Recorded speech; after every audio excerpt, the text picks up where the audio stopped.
And welcome everyone to another episode of Broken Earth. I am your host Warren. We're going back to Discord to see how everything goes, and hopefully we don't have any fuck ups. But yes, new format here. So I am your host Warren.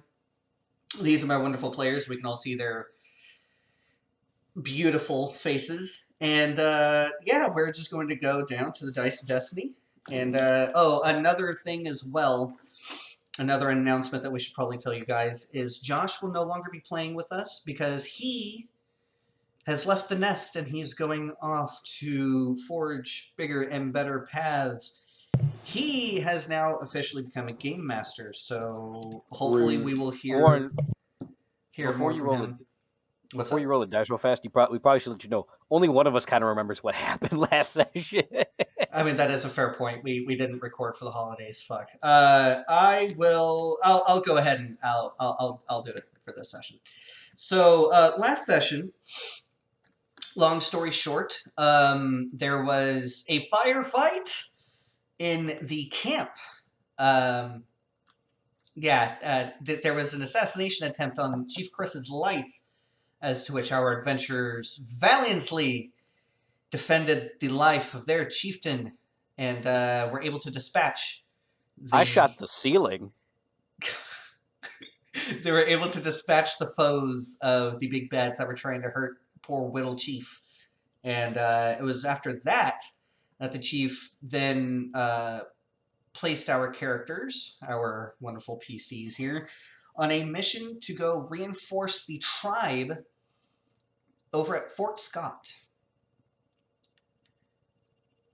So that's where we're going to pick off. It is first light. You guys are about to hop on your motorcycles and head off. Is there anything pressing that you guys need to get done beforehand? I'm going to do ammo and weapons check, and then I'm going to slyly look at Inti and be like, man, really could use some buffalo jerky right now. I'm going to casually flip him off. I'm gonna casually do a finger wave. Tell him stay away from my buffalo, and then I'm going to just walk off. And I'm gonna go make sure that I'm all stocked up on ammo, and ammo and moonshine. That's what I was thinking. The resident village drunk. Got it? You know it, baby. Morgrim, what are you doing?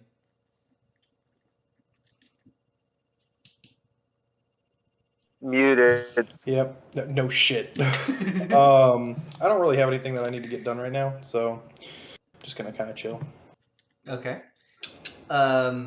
Now we go over to Ket.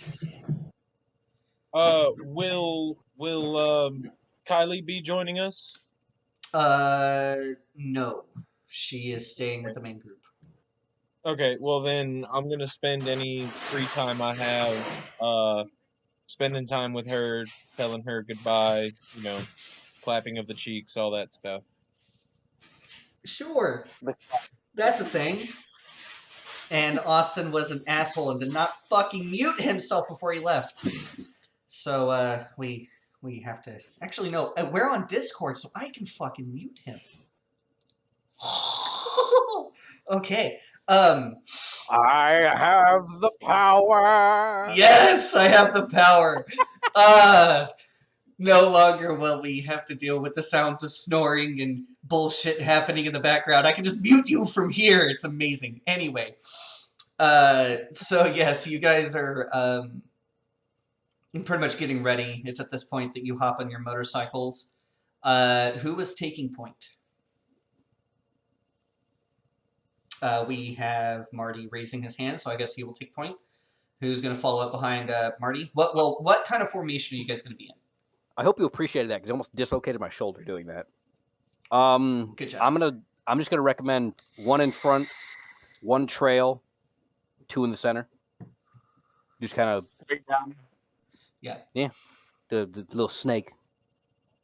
Or we could do a diamond formation where one guy's way off to the left, one guy's way off to the right, one in front, one behind. Yeah, we can do that. So who's all taking positions where we already have Marty up front? Okay, so Morgan is going to be on his left flank. I'll take the flank. Right flank. I'll take you. Okay, so you guys at that point kick your motorcycles in gear. The name of Josh's character before he left eludes me, but he is staying with the normal group. He's not necessarily a brave, and they're only sending braves on this mission. What was that, Inti? Was it Rodney? No, Rodney's dead. Thank you for That's bringing right. him up. We killed Sorry, that that's one. I forgot he died. I'm sorry. Too It soon. is never too soon to make fun of dead buddies. Actually, wait, I've got dead buddies. It is too soon. Oh, my wife was just like, no, I've heard that story. He fucked himself up. That's his bad. Well, it also didn't help that you made an automatic fail on his part as well there, Ket. But we're going to continue on. So you guys end up moving along. Are you guys going to be looking for some scrap along the way? Yeah, let's do that. Looking for goodies and things. Okay, so we have Marty looking for scrap. What about you, Inti? Cannot hear you. I am also looking for scrap. Okay. I heard that. So we have Inti and Marty looking for scrap. What about Ket and Morgan is looking for scrap as well? Yeah, I was gonna say I'll just be looking out, watching out. Okay, so you guys are looking out. Everyone go ahead and give me a perception check.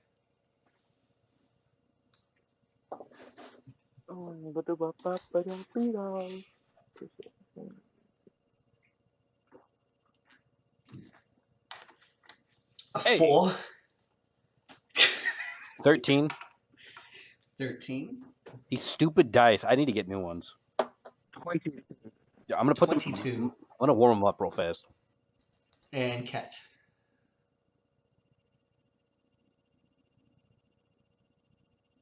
Well, what was your perception there, Ket? I was getting there. It's an 8. Okay, so for Inti's perception,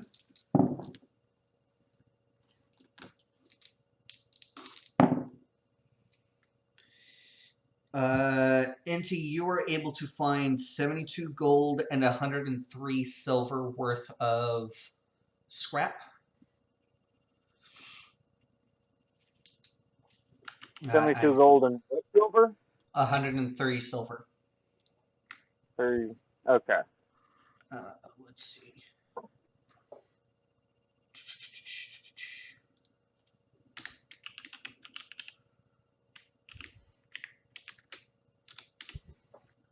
I need to make a notation of that. 72 gold, 103 silver. And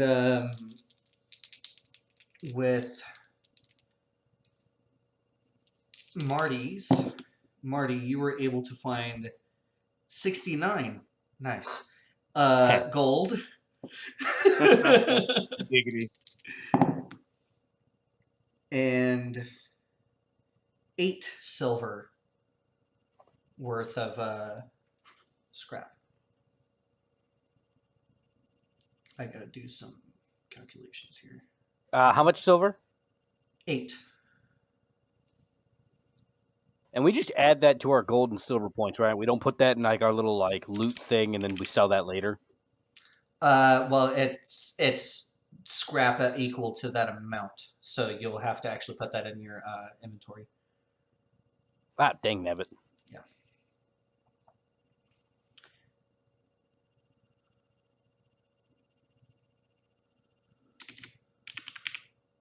All right.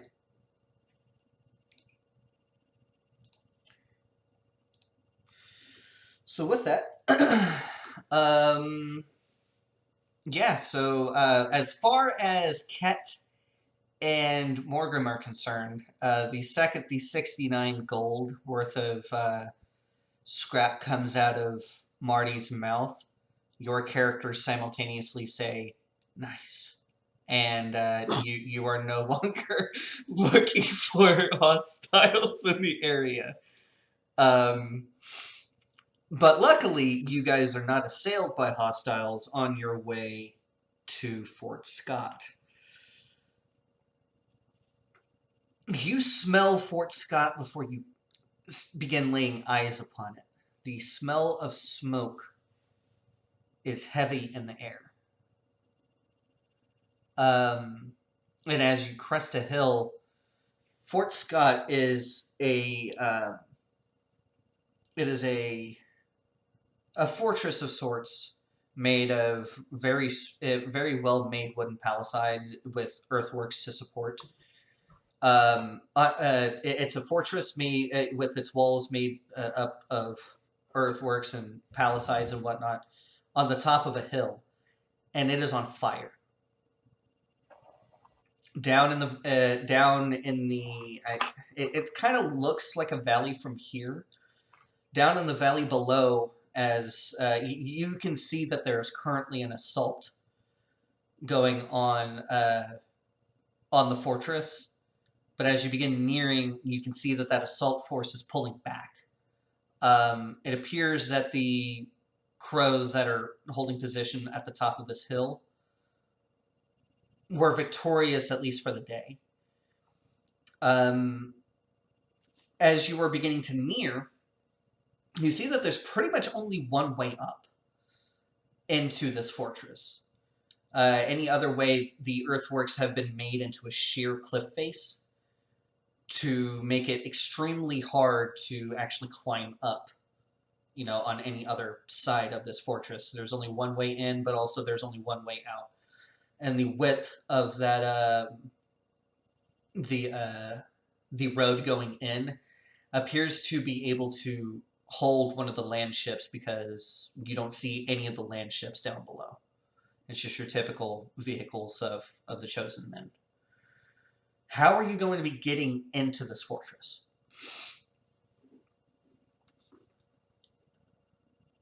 You're muted.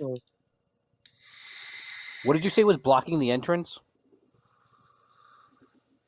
There is nothing blocking the entrance that you can see from about 5 miles out. But you can you can see a road sneaking up this hill going into the fortress.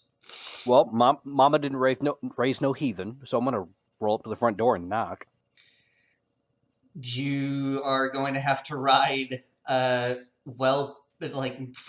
close to an assaulting force. Well, as you ride past, you insult their mothers, and they can't do anything about it. Let's not do that.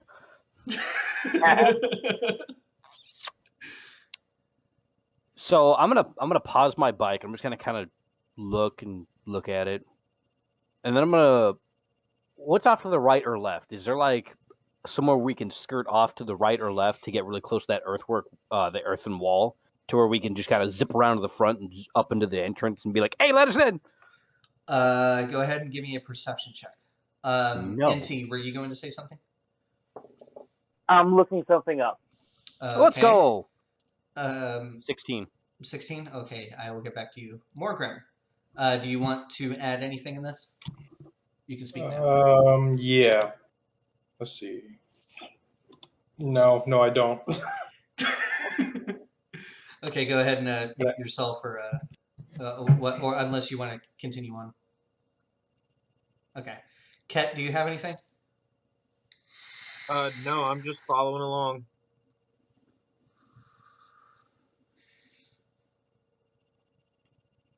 NT appears to be on to something. I don't know if I want to enter. Possibly. I'm just going to tell Marty the outcome of his check, and hopefully NT comes up with something in that time. So Marty, you, from this position, because you were pretty much at the top of a hill that the road is just kind of cresting over, You are at the top of a hill, kind of looking down. You see off to your left. Off to your left, you can see what appears to be a small goat trail. But again, it will from what you were seeing from this vantage point, it will only lead you up to honestly the backside of the fortress, to where you are going to have to haul her down and then skirt the fortress around and have the people up on the fortress cover you. However, with your tactical mindset, because of how your character is, you know that that would probably be patrolled by somebody. Somebody is patrolling it, be a friend or foe.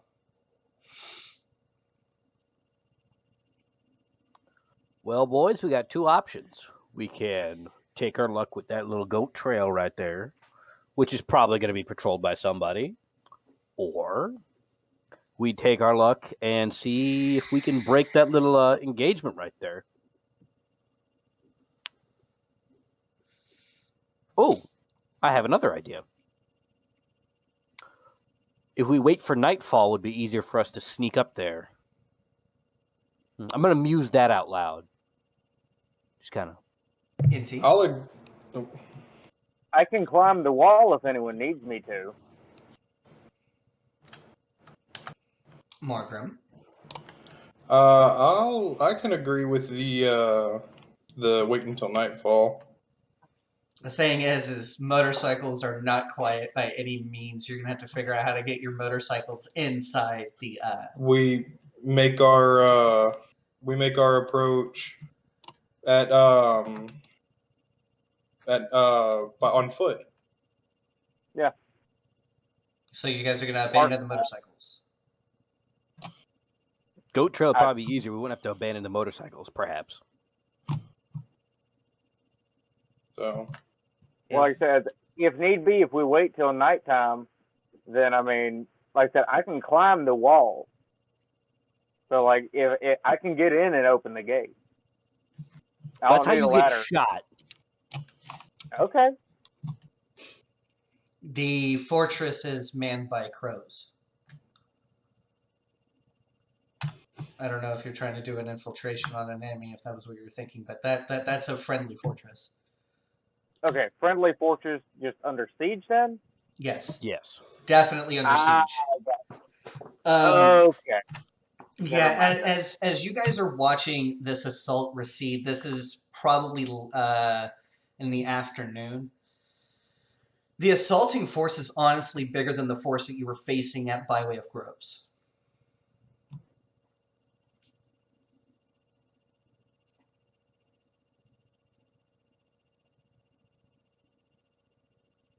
I'm sorry, what happened? You guys, as you were watching the assault recede from the fortress, it is bigger than the assault force that was sent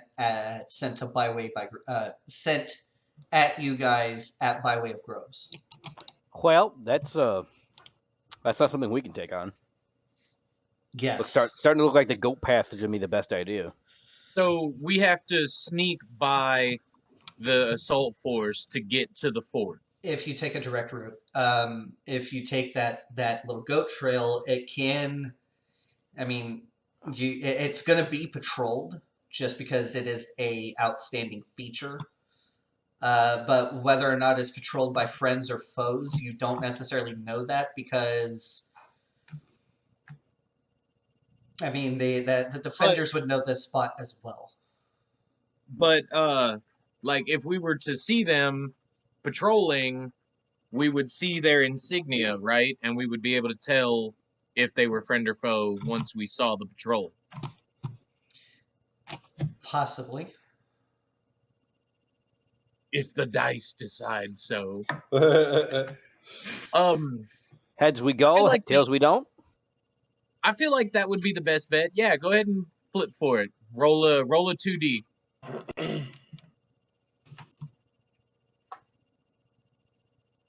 What'd I say? Heads we go for it on the goat trail? Yeah. Right? Yeah, it came up heads. Okay, so you guys are going to go down the goat trail. Are you going to do that now or wait till nightfall? What? How long until nightfall? Probably about maybe 2.5 hours. I'd say wait till I'd rather do nightfall. it now because we'll see him. We'll see him farther off than nighttime because we have what We- two? We have one human. Two of us have dark vision. I would know that because we've had this conversation Mhm. because we've been pulling guard. So tactically speaking, there is a fairly good chance that it's our people that are controlling the fort. Therefore, our people would be the ones patrolling around the fort.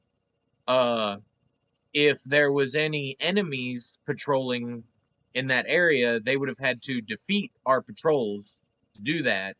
We would more than likely find some sort of evidence of that fight somewhere before we got too far, or we'll run into a patrol and they'll be crows. So I think daylight would be the best time to do that. I mean, you guys would be able to see and react better in daylight than nighttime as well.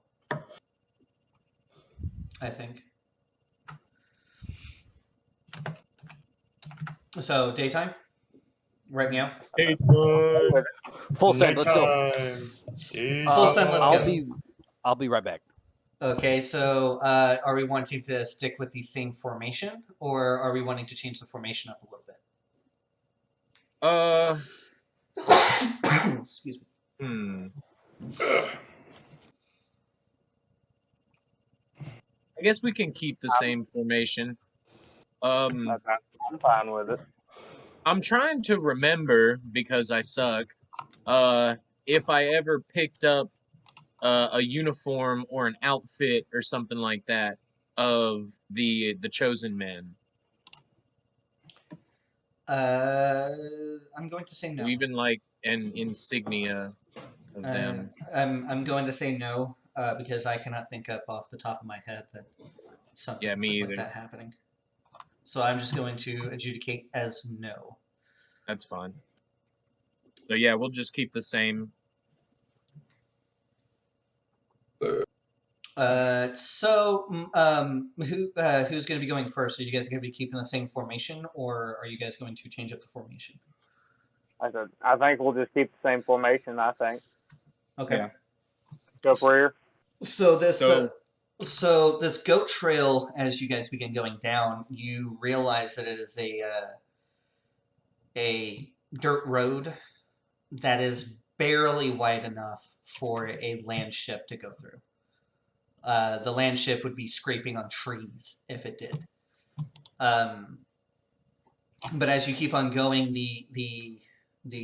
this forest that you guys are beginning to travel through the canopy begins growing over the road, causing dim light conditions at the very least. And you are looking off to your sides and whatnot. And it would be very easy for a patrol to hide here. And by patrol, I mean like a picket line. You could very easily hide a picket line here, and considering the loudness of your motorcycles, you would be heard from a ways off for people to mount a defense. Give me a perception check.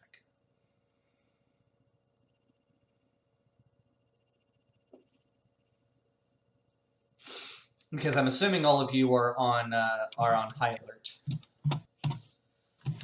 Yeah, most definitely. Yeah. I got a 13, so 13. I'm on moderate alert. 18, 19, 21. What was that, NT? 17. 17. And Marty? 22. So Marty, you being up and taking point, you spot an ambush area first. Morgrim, before you hear the loud cracks, you are able to see some flashes going off in y'all's direction from what you presume to be gunfire. Inti, You are able to see those flashes of gunfire as well, especially with your position in the rear of the formation. Ket will say that you were able to spot the ambush position maybe a second or two after Morty does. And because of y'all's high perception scores, I am going to remove the surprise round that the enemy is receiving. Go ahead and give me initiative. Oh shit. So yeah, everybody just looks around and sees what's going on, and Cat is just kind of like, "What are you guys looking?" Oh shit! Is this going to be an owlbear thing? I think that we can do theater of the mind for this one. Okay, cool. Some of us are on Well, I need Owlbear to- just to roll dice, but Yeah. Initiative. My initiative is a 15. Okay, give me just a second. Oh, Let me know when you're ready.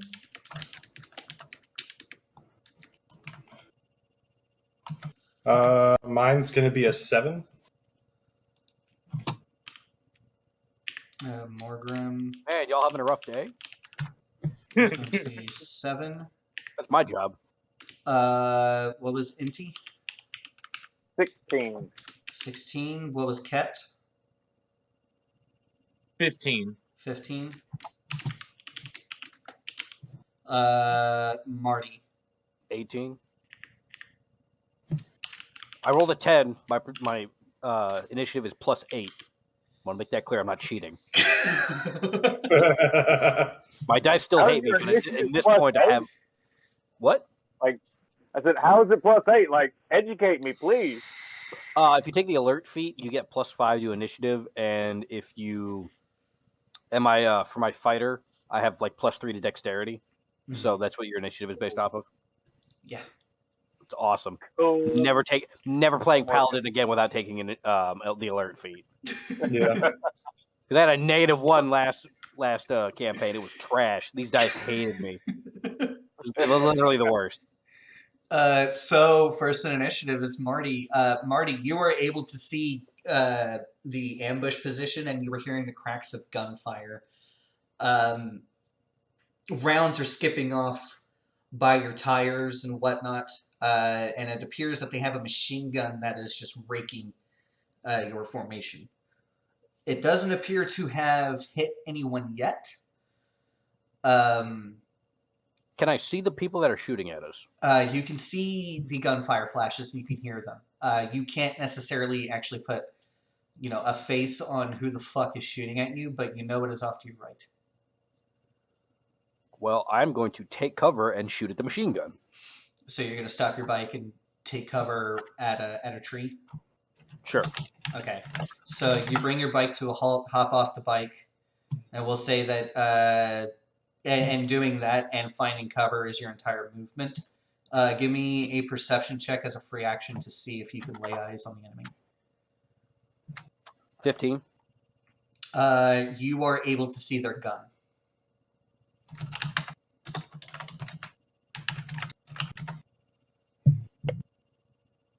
Can I shoot the gun to disable it? I mean, you can shoot towards the gun and probably hit someone. No time like the present. Let's do it. Alrighty. Go ahead and roll your attack. Nice.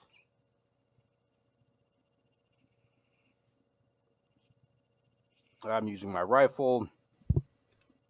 23.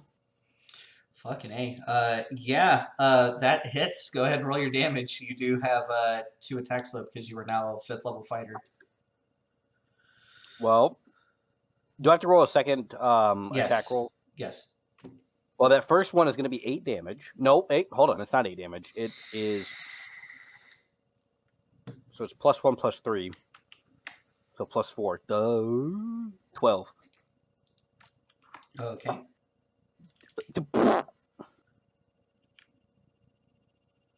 The next roll is a 13. That is not going to hit. All right.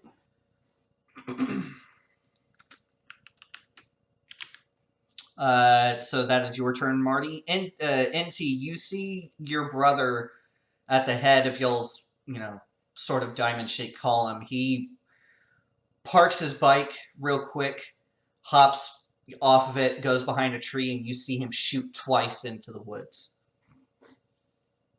Okay. Since I could see, like them firing off, could I tell roughly how many there were? You cannot. I All you know is you definitely heard the report of a machine gun. I suppose my dark vision doesn't help with that.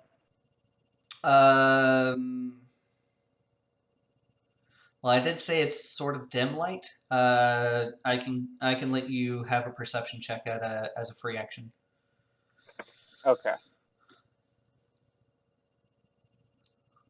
That is only an 11. Yeah, same thing. You can see the machine gun that your brother is shooting at. Okay. Like how far away from it am I? So the distance that you were from Marty, I would say is about maybe 15 feet. Actually, no, I'll say 30 feet just because of the motorcycle, so you guys would have given yourselves stopping distance. From Marty to the enemy is about 60 feet. So we'll put you at, factoring in angles, we'll put you at like 75 feet away.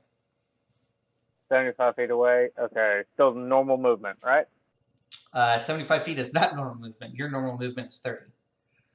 Okay, yeah, that's on it. Like my normal movement is how much we're moving. Okay, then I'd like to move up my 35 feet, and So you're gonna get off the bike too?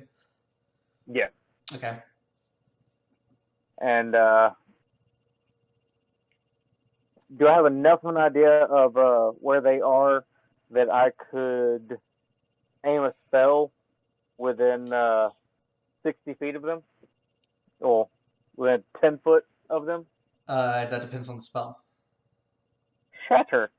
Shatter. Yeah. Let us On look. page 275, bottom left-hand corner of the page. So you would have moved up 35 feet, so now they are 40 feet, which is less than 60 feet. Yeah, 40 feet. So shatter.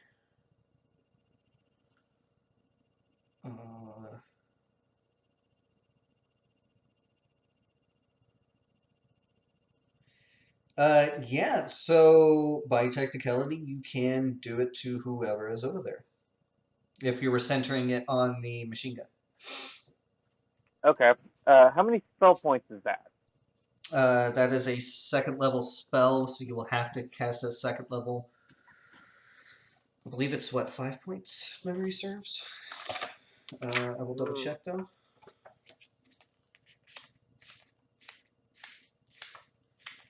Oh, for those of you watching at home, we are transitioning over to spell points. And for those of you at home with a Dungeon Master's Guide in your hands, it's page 288 and 289 of the Dungeon Master's Guide. But a second level spell is 3 points. My apologies. Okay. You're good. You'll have to spend 3 points to cast that spell. I got you. All do right. it. So you need from me a con save, yes? Yes. Con save. The DC is 13. Well, you do have a failure. You also have a pass. Oh. I will take the failure and accept the pass. Okay, so each creature in a 10-foot radius sphere centered on that point takes 3d8 on a failed, or half on or 3d8 thunder. You roll your damage and you give me the damage number and I'll factor it. 7, 3, that's 10, that's 14. Do I add the spell attack bonus, or do I not add anything? No, I think. it's just the die. That's it. Okay, yeah, 14. Okay, yeah, they are messed up. So that is Inti's turn. Hold on. Quick question. Are any of the creatures made of stone, crystal, or metal? No. Okay, then never mind. So next is going to be Ket. Ket, you see that Marty and Inti have immediately parked their bikes and run into the woods for cover. You see Marty has shot a couple of times into the woods, and Inti has fired off a spell. You see something emanate from his armor and shoots off into the woods. So right now, how many enemies are apparent to us?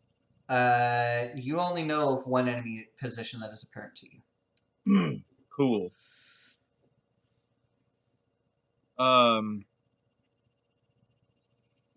Cool. How far am I from this enemy? You would be about maybe 70 feet. Got it. All right. So, yeah, I'm gonna kill my bike, hop off, kind of push it off into the brush a little, and I'm gonna take off into the woods, and I'm gonna cast invisibility, making my way Okay. towards the enemy. So as you're running, your form begins to disseminate and disappear. And Inti, as you were looking to see Ket, is bursting into the trees. He runs behind a tree, and he's not there anymore. So Ket, you are. I'm going to say that you are. Just because you took time to actually kill your bike and whatnot. You are 60 feet away from whatever NT and Marty are shooting at. Cool. All right, give me just a second. 60 feet. Favorites. Cool. I'm gonna do absolutely nothing. Can I see anything any better than I could a minute ago? Considering that you just went into the trees, I'm going to say no. Morgrim, I cannot hear you. See. What are you doing? I too am going to take refuge with the others in the tree line because I'm squishy and I don't like to be shot. I'm going to say that you were going to take a position next to Marty because that would be the closest bit of cover for you. Is taking Works a for position me. next to Marty. You see that he is aiming towards a bush with a metallic object sticking out of it in the form of a machine gun. What are you doing? How close am I to this bush? 60 feet. I'm sure. Or not. I'll show this asshole.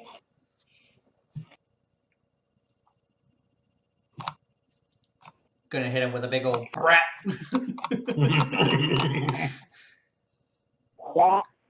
Matter of fact, yes, I am. What the fuck? Hold on. There it is. You want to Eldritch Blast him or what? No. That's way too easy. I'm going to hit him with a guiding bolt. Guiding Bolt. Go ahead and roll your attack. Because I believe it's an attack roll on your part.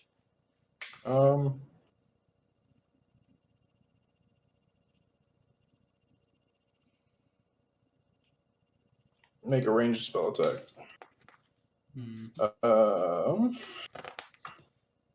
Where's my die? Alright, let's pull over here. Alright, and that's going to be a whopping dirty 22. Okay, that's gonna hit. It's going to be 4d6. I think that's it. Yep. 4d6. Don't worry about rolling your damage. That guy is dead. Oh, okay. Your minimum would kill him. Won't complain that. So yes, he is dead. I'm just going to look at Marty. You couldn't do that? What did I miss? He guiding bolted into the I bush that you were shooting obliterated that guy. at. Like scorched earth, not coming back from it. I'm just gonna look at him and be like, "Your mom." Just turn around and keep doing what I'm doing. I'm going to smack him with my Bible. So, Marty and Morgrim, you hear some rustling off in that bush, and then that machine gun begins going off. Give me dexterity saving throws.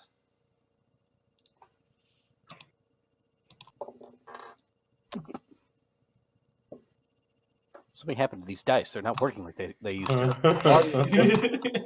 Something's going on. I don't know what it is. I got a natural 21. That's a 14. Something's wrong with these dice. They're not working like they're supposed to. So, Marty, you are able to see the gun twitch, and you immediately duck behind to hear rounds impacting the tree that you were at. Morgrim, unfortunately, you were not so lucky because you failed by 1. Wow. Nerd. That's because I don't have a modifier. You take 6 points of damage. Oh. I mean, I could roll 3 of these if you want. Still alive! Remember, I was a paladin with 7 health my first campaign. Man, 6 points of damage would have hurt. So anyway, NT, you finish blasting your spell, and you duck behind this tree that you're at. Mm-hmm. You look behind you, and you see 3 people coming across the road. Guns trained. One of them is trained on you, and they fire. And they fire? Mm-hmm. The first one is going to be a 14 to hit. No. The second one is going to be a 19 to hit. I don't have a reaction, do I? I don't. Okay, yeah, you hit. Okay. Why would you not have a reaction? I don't have the spell shield, and that's the only one I know that increases AC. Yeah, and I don't think artificers get shield, do they? They don't. Me and you looked at it. All right, so that guy is going to shoot you for a whopping 11 points of damage.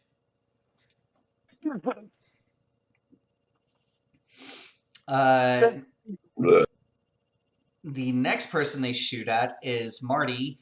You were able to duck behind that tree, Marty. But as you duck, you look behind, and you were able to tell Morgrim, "Shit, watch out behind you!" as you were going to get shot at. And that is a 13 to hit for the first one, and a 22 to hit for the second one. Well, first one can go suck an egg. And the second one, you can go suck an egg. That is 6 points of damage to you, Marty. Morgrim, just because, I'm spreading the love here, you're going to get shot a couple times. The first one is a 20, not natural to hit. And the second one is a natural 1. So he does damage to himself. Got it. No, his gun misfires. Ooh. I mean, obviously, I take that first hit. Yeah, that first hit is going to be a 10 points of damage. And the other one, you hear the click. And then followed by him screaming, "Aw, fuck." So we'll just notate down on him that he misfired. Top of the round, Marty.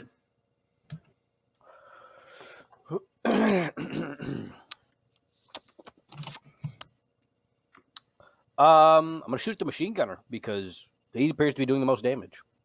Okay, roll an attack against him. Well, that's an 8. That's not gonna hit. There's another one. That's an 18, not counting modifiers. That's going to hit. Yep. So let's roll a D10. That's not the right D10. This is the D10 I want. Bingo.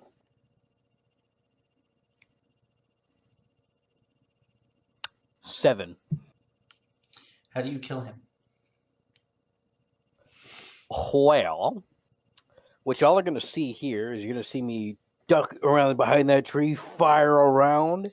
The round's going to go, skip off the top of his feed tray, and impact him directly right here. Oof. And just take off his jaw and destroy his spinal cord. Nice. So the first Lucky round, shot. the first round you shoot wild. The second one, yeah, that one definitely is going to screw him up. And I'm just going to turn and look at Morgan and be like, "You're not going to believe it, but I meant to do that." Are you gonna hop over this cover and use it for cover against the guys that are flanking you? Yes. Okay. Next is Inti. Inti, that machine gun nest appears to be rendered inoperable, and you have guys behind you. Okay. Well, the first thing that I'm going to do is I'm going to cast Cure Wounds on myself. Because that hurts. So, that's going to be 1d8 plus int, right? Cure Wounds, 1d8 Plus spellcasting modifier, I guess. that's INT, that's 3. 8 on the die, plus 3. Got my 11 back. And I'm going to use... I can attack twice instead of once. I can use one of those cast spell and one to attack, right? No, you either cast a spell or you attack twice. Well, darn. Okay, can I take that back and just shoot my gun twice then? You're more than welcome to take that back and shoot your gun twice. I will shoot my gun twice. Not at the machine gun nest, at the bastards that just shot me. Okay. Okay, 15 plus my rifle is plus 6, so 21. 21 is going to hit really hard. And a 13 plus 6 is 19. That'll hit as well. Both of those hit. Okay. 1d10 plus fur. That's, yeah, d10. Okay. That's 4 plus 4 on the first. Or is that for both of them? Or do I roll the d10 twice? That's for the first one. So the first one does 8 damage. You have to roll the damage for the second one. 0, which is 10, correct? Yes. All right, then that's 14. 14. God damn. I need to quit vaping. How do you kill this guy? I want to freaking dome his ass. All right, so you shoot him in the face. Now, are you going to try to hop behind cover using your movement, or what? Yeah, definitely going to make sure that I'm behind cover. And I don't think there's any bonus actions I can do, so I'll be just dandy there, sir. Okie dokie. Next is going to be Ket. Ket, you are hearing gunshots come off behind you as you are seeing that machine gun nest was just wiped the fuck out. As you turn, you see 3 people advancing on your friends behind you. NT kills one of them and then hops behind a tree to take cover from those guys. Those guys are about, I would say, 40 feet away from 40 feet? you. Mm-hmm. All right. So how far are they apart from each other? I'm going to say that the two that are left are about 10 feet apart from each other. Good.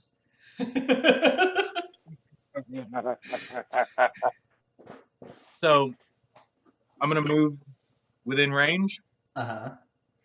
and I'm going to fire off Burning Hands.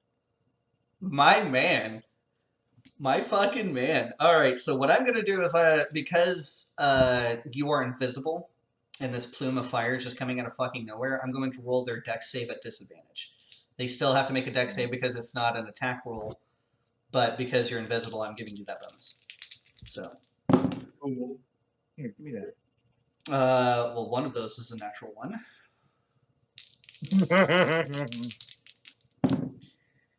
Would that be the same as me getting a grit? No. The other one rolled 2 8s, so it's a dex. Will a 11 save? Nope. Okay, you do full damage to both. Go ahead and roll your damage. Fuck yeah.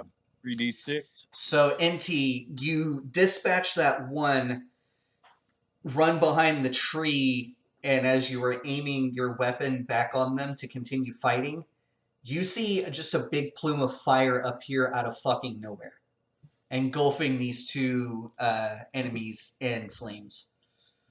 For 12 points of damage each. For 12 points of damage each. They're still alive. One of them has 8. Huh? I said, doesn't one of them have 8, or did both of my attacks go to just the one guy? But like that, he did that to both of them because they were both in range. Well, yeah, no. Isn't one of them already 8 points damage, though? No. So No. I would like to say that because we are out in the open, I'd imagine there's like brush and down trees and vines and stuff like that all over the ground. That 15-foot cone of Burning Hands is on fire right now. You had to do that on the road. This road is heavily traveled, or sort of heavily traveled. So you've only lit a little bit of brush. It's not enough to really cause any form of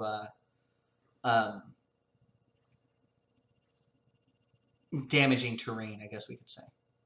Okay, no, that's fine. But I just need you as DM to confirm that there is burning stuff on the ground. There is burning stuff on the ground, yes. Okay, it's continue. It's small fires, yes. But now you would have had to go 10 feet away from them, so you are target number 1. Well, I still have a bonus action. Oh, you still have bonus action. My apologies. Go ahead. So, for my bonus action, I'm going to... What am I going to do? I'm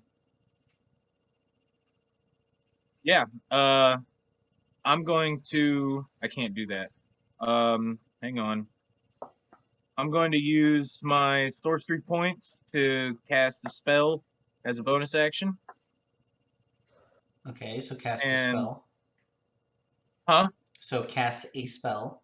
Oh, well, yeah, hang on. What is the spell, my dude?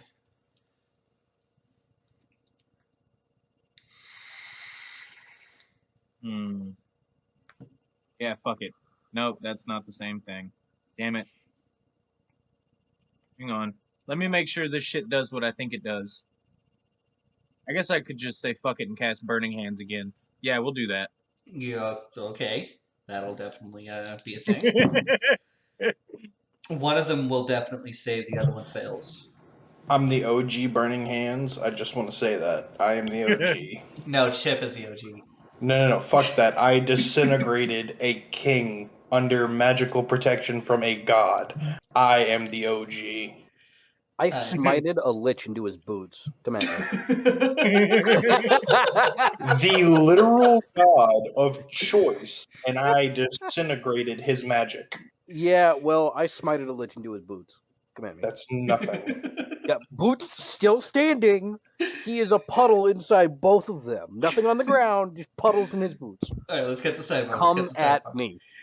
So what is your damage there? 9. Burning hands 1. Well, you end up killing one of them. And I'm going to say it's him that you kill.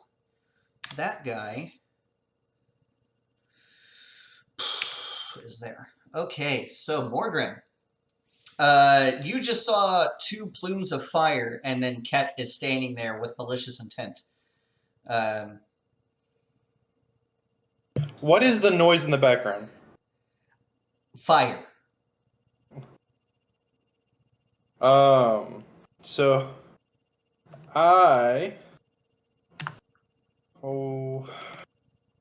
how many are still left up? 1. Guiding bolt. All right. Level 2.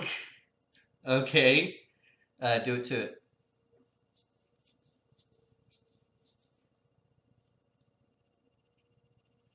$16.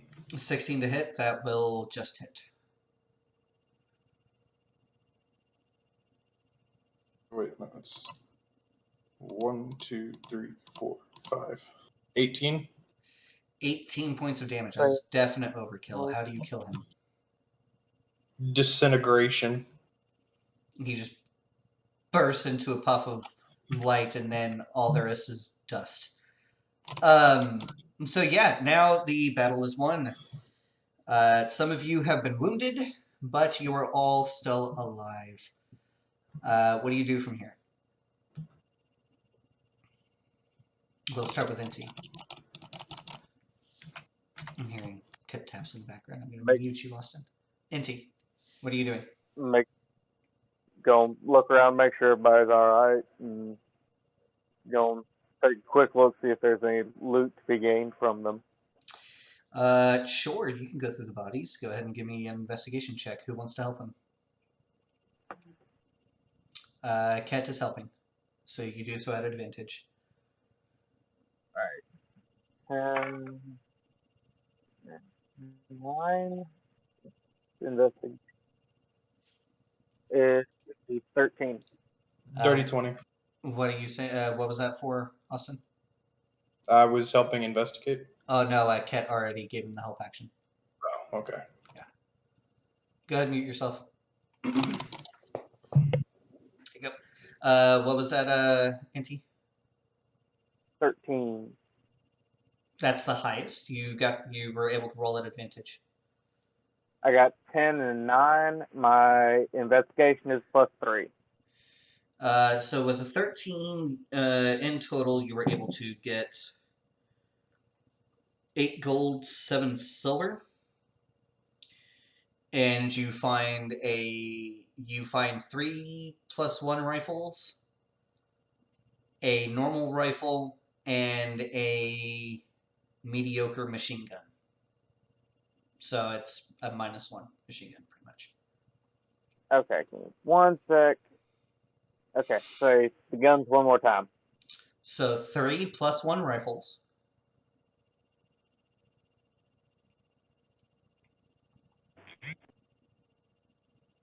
One rifle. 1 normal rifle. Okay. And a -1 machine gun. Okay. One machine gun. Gotcha. Thank you. Yep. And you already got the gold and the silver, right? It was 8 gold Mm-hmm. and how many silver? 7. 7. Okay, that makes it 10. All right. Gotcha. Okay, so with that, you guys hop on your motorcycles and continue going down the goat trail. It does open up into a small clearing on the back side of the fort. It's getting to be dusk at this point. How are you letting the defenders know who you are?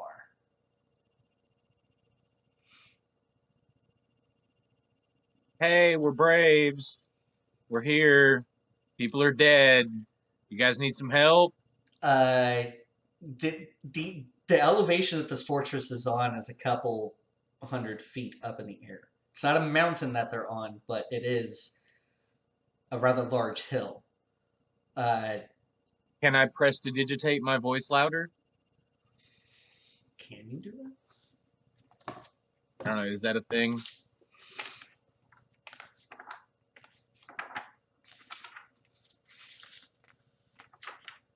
I don't think it is, but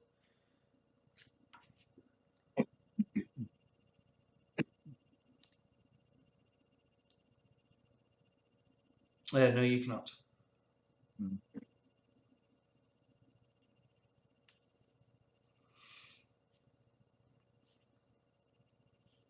Can I press to dictate a pro symbol? Like, hold it out towards us. Oh, Wait, do I have anyone? Can I see anyone up there? Line of sight? considering that it's around dusk, I'll say that you can see some silhouettes. 120 feet? If you get to within 120 feet of them, you are definitely going to be within firing range. Okay. Actually, no. The elevation of where they're at is about 200 feet, so no, you can't. Okay. I was gonna say I could cast message on one of them and just But NT's idea might work. Do you have prestidigitation prepared and everything? Yeah. I do. And can I have it like be on like fire or something? Make sure like they can see it. Just a glowing symbol of "Hey, we're good guys." Pretty much like, hey, look. Yeah, because that never went bad. Yeah, Not let's like anything- illuminate where we are with a symbol. Well, do you have a better idea? Bro, some specialist is gonna be like, target, perfect. So One, I have an idea. Ket. I have a new spell that came with my level up that I obtained called Control Flames. Mm-hmm. Part of that is I can take any flame that is 1 foot, 1 foot of flame, and I can make it into simple shapes.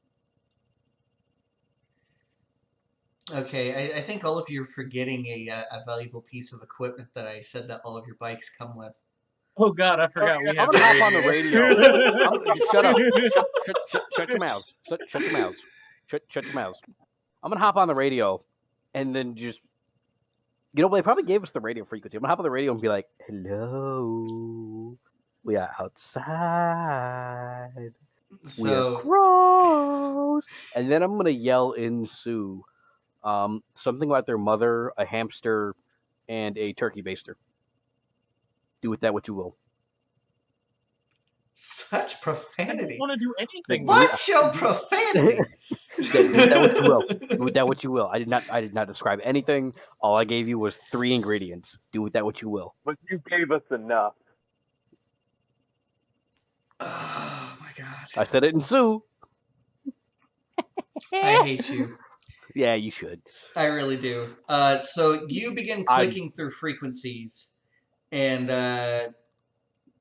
you are trying to hail them. Go ahead and give me, I don't know, give me a wisdom check. I'm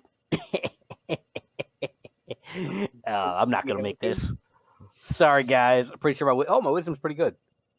Wisdom check.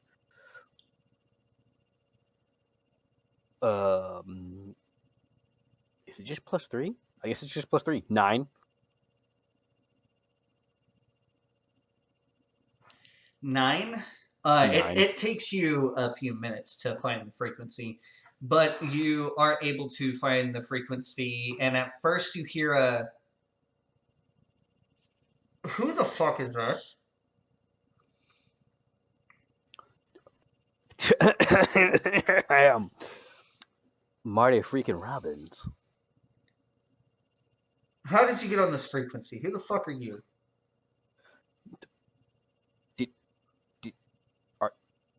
Are you deaf? I'm Marty Robbins. How did I get on this frequency? I have a radio. What did you think? I just grabbed a solar panel, a hamster, and a wheel, and was just cranking it and just going to town and just found the frequency? That's not how that works, guy. I'm hostile today. I'm sorry. You definitely are. Jesus Christ, you should like. Hey, man, coronavirus will do it to you. For those of you at home, I came down with COVID a few days ago. I felt like I hit by a bus for a couple of days, and it was fine. It was like a spicy flu. Or spicy cold. 2320, it will still be here. Hey, man, still got all my chromosomes. State your business on this frequency. Business. Attempting to enter building. I am locked out of the door. This has not happened since my last girlfriend. Open, please.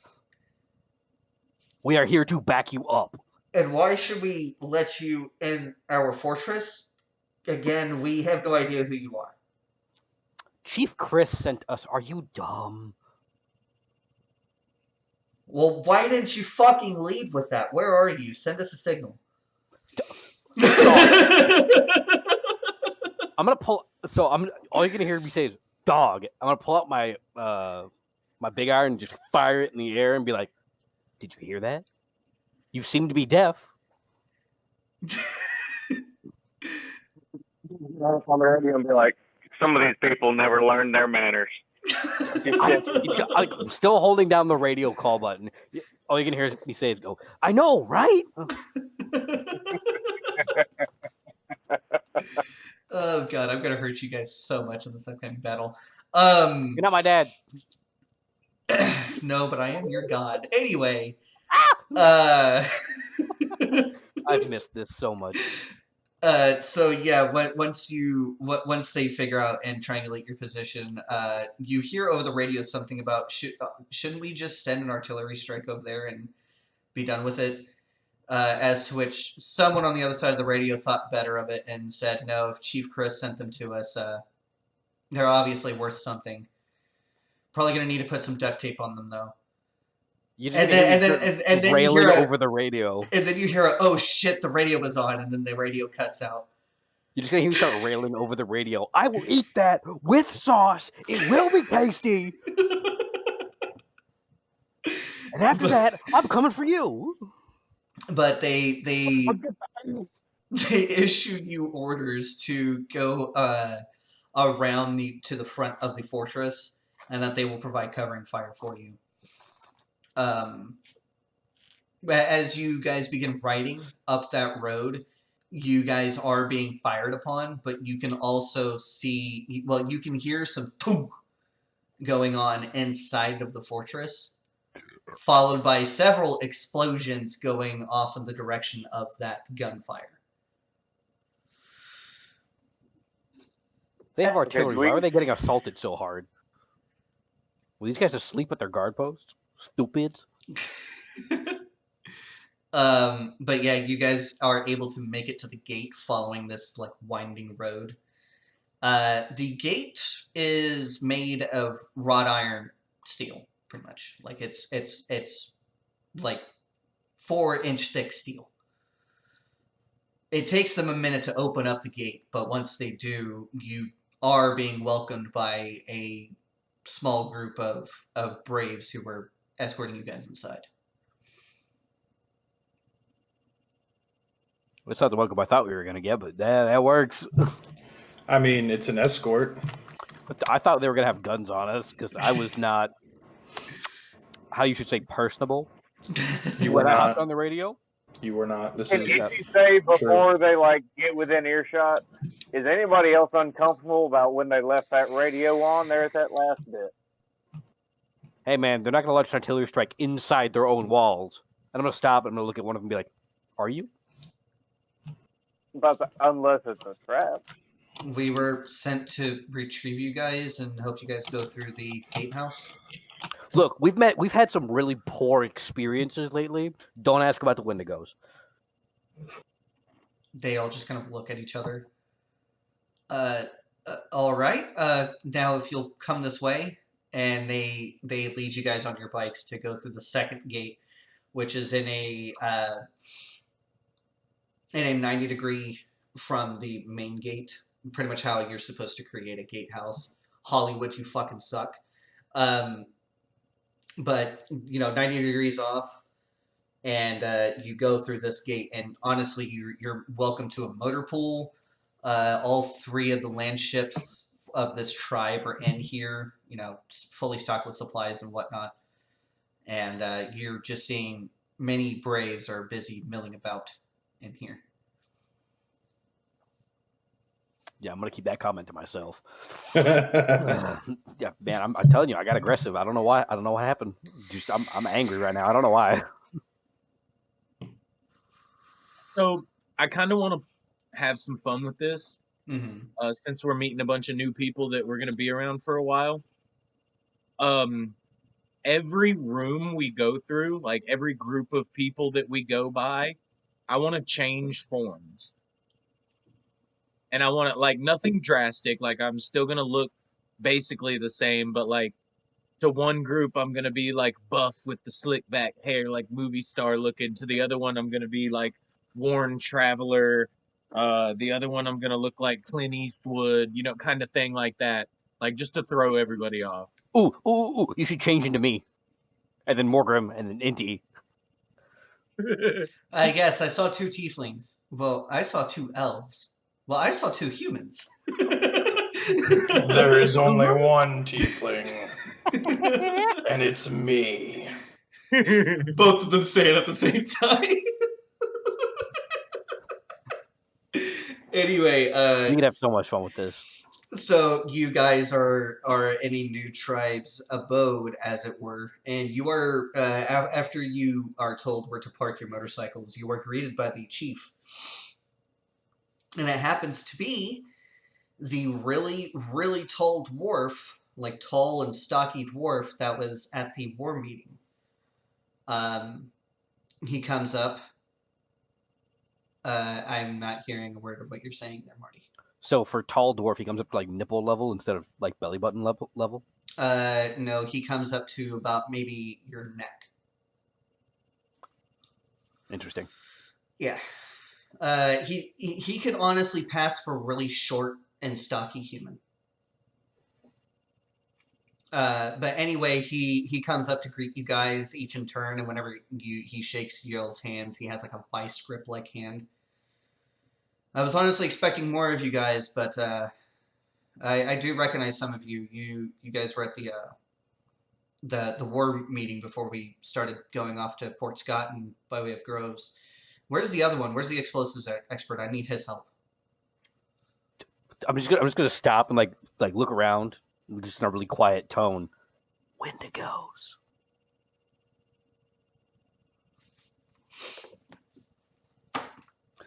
I'm gonna be stifling laughter, like in character, and try to choke out in as straight a face as possible. He's no longer traveling with us, or anyone for that matter. So whenever you say Wendigos, he says, "Are you fucking with me right now?" And then when Ket pipes up, he says, I see. I'm sorry to hear about that. I think I actually took one as a trophy. I don't think I actually said no. I dragged one with me back to base. I don't have any trophies of it. Dang it! Just pull, bro. That'd be a sight. Just be like, "Are you crazy?" It's like, nope. What was that, NT? Is Inti the only artificer now? Yes. Oh. Then Inti's going to step forward and say, I might be the closest thing to the demolition expert now. Well, then... yeah, you and your 9 fingers. I hold up 11. Expert. Well, the chieftain ends up saying, "Well, I might be able to use you." Then I believe your name was Inti, was it not? Mm, short, yes. For Chief- ease of use. I feel like he would use his full name. No, please don't, because I'm not going to use it. However, if you feel like being decent, it's intentala combate. He That sounds looks like a at you. mouthful, and I'm not going to use that. He looks at you, says, "Gesundheit." Marty's just gonna bust a gut and just have to like walk over to the wall and like put his hand on it and just like heaving, like trying to catch his breath. But he says, "My name is for those of you who don't know, my name is Chief Yorick. I'm unfortunately the one in charge here. Let me fill you in on the situation." He just kind of nods his head in a direction and begins walking up to a watchtower. Still catching my breath. I'm coming. Like I'm just like half hustle, holding my side because I've got a stitch from laughing so hard. Just kind of like, Still I'm got his coming. gun. What was that, Inti? Inti still got his gun ready.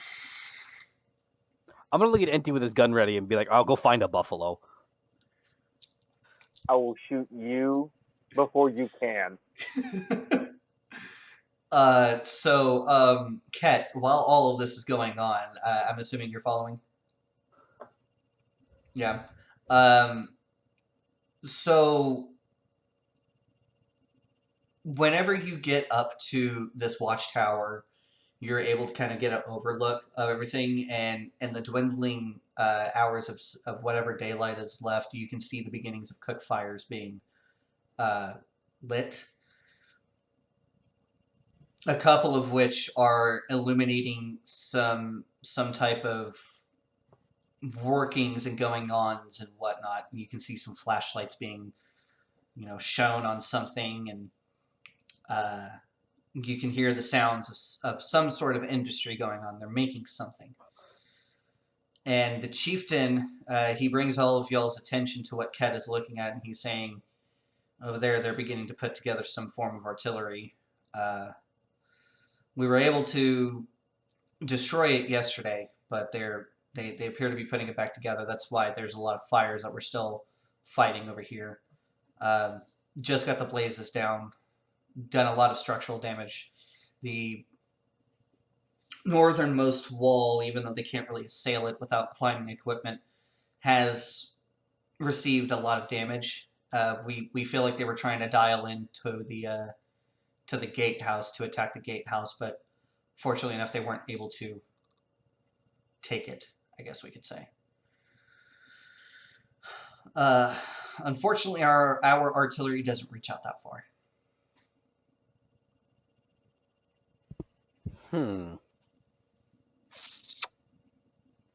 As far as the damage goes, I could probably help with that. I have mending. The damage is beyond your magics. Unfortunately, we're gonna have to spend some time to repair it, and we don't have that time. God. I might have an idea on how to deal with the artillery. I'm all ears. That's the biggest thing threatening us right now. Do you have any sharpshooters? We do, but that they're out of our sharpshooting range. They're out of our artillery range. We can't effectively engage them without going out in the open, and us being out in the open. Granted, we've cleared the area around, which makes it easier for us to defend, but again, we're out in the open on an attack. We've only been able to make night sorties, and a lot of those guys haven't made it back.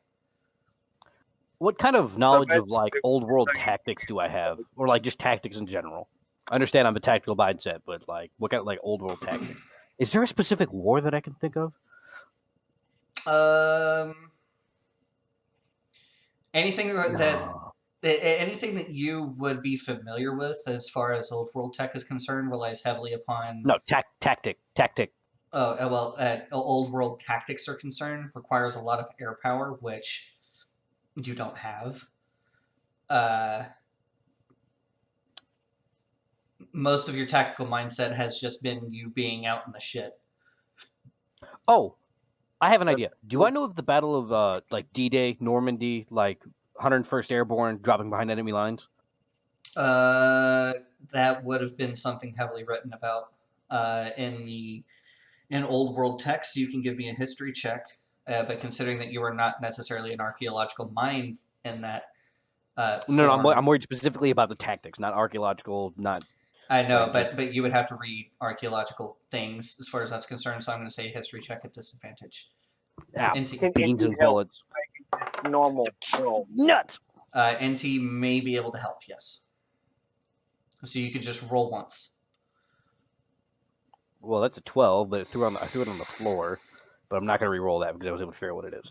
History 11. 11. Oh, You you roll a history check to help him again with his bonuses? NT may roll a history check, but you may not get a help. Can I action. give NT the help action? No. Dang it. I tried All it. right, this will be a 13 on the die, so 19. 19.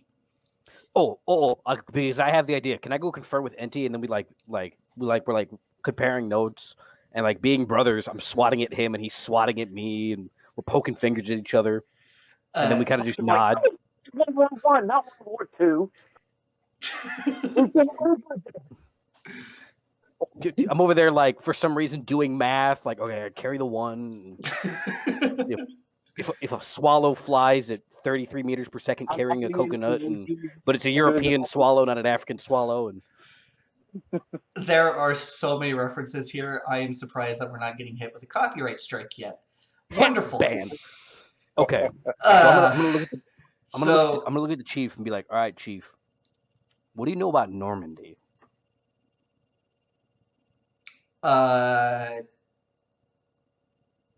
Enlighten me. So at the Battle of Normandy, Can And you D-Day like and- bring out a book, and just bust it out to like the map, like a map of like Northern Europe? Like, okay, picture it. No. While I'm already talking. No, no. So I'm gonna- You don't I'm gonna have a crowd- European map. So I'm gonna crouch down and in the sand and in the dirt or whatever, I'm gonna pull out one of my throwing knives or something and kind of just sketch the shoreline. So at the Battle of D-Day, what most people understand it is that the Americans landed here, here, here, and I'm just drawing random X's because I don't actually know where exactly they landed. And they were able to push the Germans back from here. What people don't know, or people don't remember very much, is that they didn't just land at Normandy. The 101st Airborne was dropped in behind enemy lines 1 or 2 days before, and were told to disrupt everything. So what we can do is take a team of sharpshooters, maybe not all of them, maybe your second best, whatever, led by me and this team. We're going to go out, and then during the next attack, potentially being tomorrow or whenever it is, we go out the goat path, we take all the way around, we hit like 3, 4, 5 miles out to where we can kind of keep an eye on it, but they can't see us. When they attack you, most of their forces are going to be in the attack. What we can do is take those sharpshooters out and attack the artillery specifically, disrupt the repairs, disrupt the firing, disrupt everything, and potentially take that off the playing field to where you supreme in your articulological advantage. Your artillery reigns supreme. Just slam my hand on a table or the ground or something because apparently I'm dumb.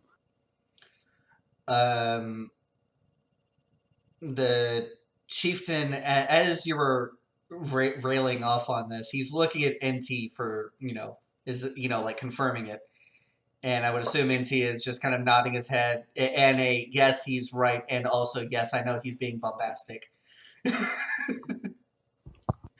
I can't hear you, Brandon. You have to speak into your mic. Like when Marty's just randomly drawing X's, he'll like nod at the first two, kind of at the third one, then be like, okay, yeah. Like as he goes through, just like, okay, yeah, that's not perfect, but he's got the right idea. You should still listen. This isn't an in-person account or anything.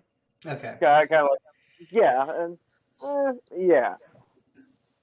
So, with that being said, he ends up digesting all of this, and he actually moves over to a table in the next room, telling you guys to follow it. And the table is a map of the fortress and the areas around, with what looks to be like little toy soldiers, like the little toy model soldiers that we used to play with as kids, placed at enemy positions with like an artillery piece placed at the artillery piece. Um, he says, so tonight, I want you guys to get, at least like 6 hours of sleep before you guys set out. But in the middle of the night, we're going to open up the gates, send you guys out with 5 of my best sharpshooters. You guys will then go back to where we rendezvoused with you, go back down the goat trail. I would advise you guys do this on foot, though, because those motorcycles are loud and you're going to be drawing a lot of attention to yourselves. But if you can get over to this position, which is roughly at the opening of that goat trail, if you can get to this position by daybreak and set up a little OP over here, the second they begin launching their attack is whenever you can launch yours, and we'll hold off the best. We'll hold out the best that we can. That sounds mighty fine there, Chieftain. Mighty fine. All right. Well, you guys need to get some chow, get some sleep. I'll wake you up and send those guys out with you. And he looks to the rest of the party to see if you guys are in agreement, or if you guys want to add anything. That's into just You guys, like kind of you guys are going with that stupid plan. I got nothing, man. Pretty much. I mean, I'm letting you roll with it. Bro, I said it's a turd, but we can polish it. It's not what you said, it's how you said it. I said it like an idiot. You said that shit dumb. You said that dumbass shit with so much confidence. Like, bro, man, if there was a bowl, I was just cranking it, just kind of just let it happen. But whatever I mean, comes if out you happens. think about it, like in character, it makes sense because yeah, you've heard of it. You might have read a story or something, or heard something in school or something like that. But other than that, most of that 90% of what you just said just came off the top of your head in character. That is a very fair point. I'm And gonna because let you guys in on a because little of secret. that, because Baker pointed it out, NT helped him, and Kat pointed out the thing that Baker did, you 3 are going to receive inspiration cookies. Let's go! I have so many. I have not used literally more than like 3. Oh, you'll use them this session. Anyway. I have 7. I have 7 of them. Hey. I'm going to try to burn through all of them this session. Just because. Inspiration cookies, quick break, cigarette? Let's take a look at the time real quick.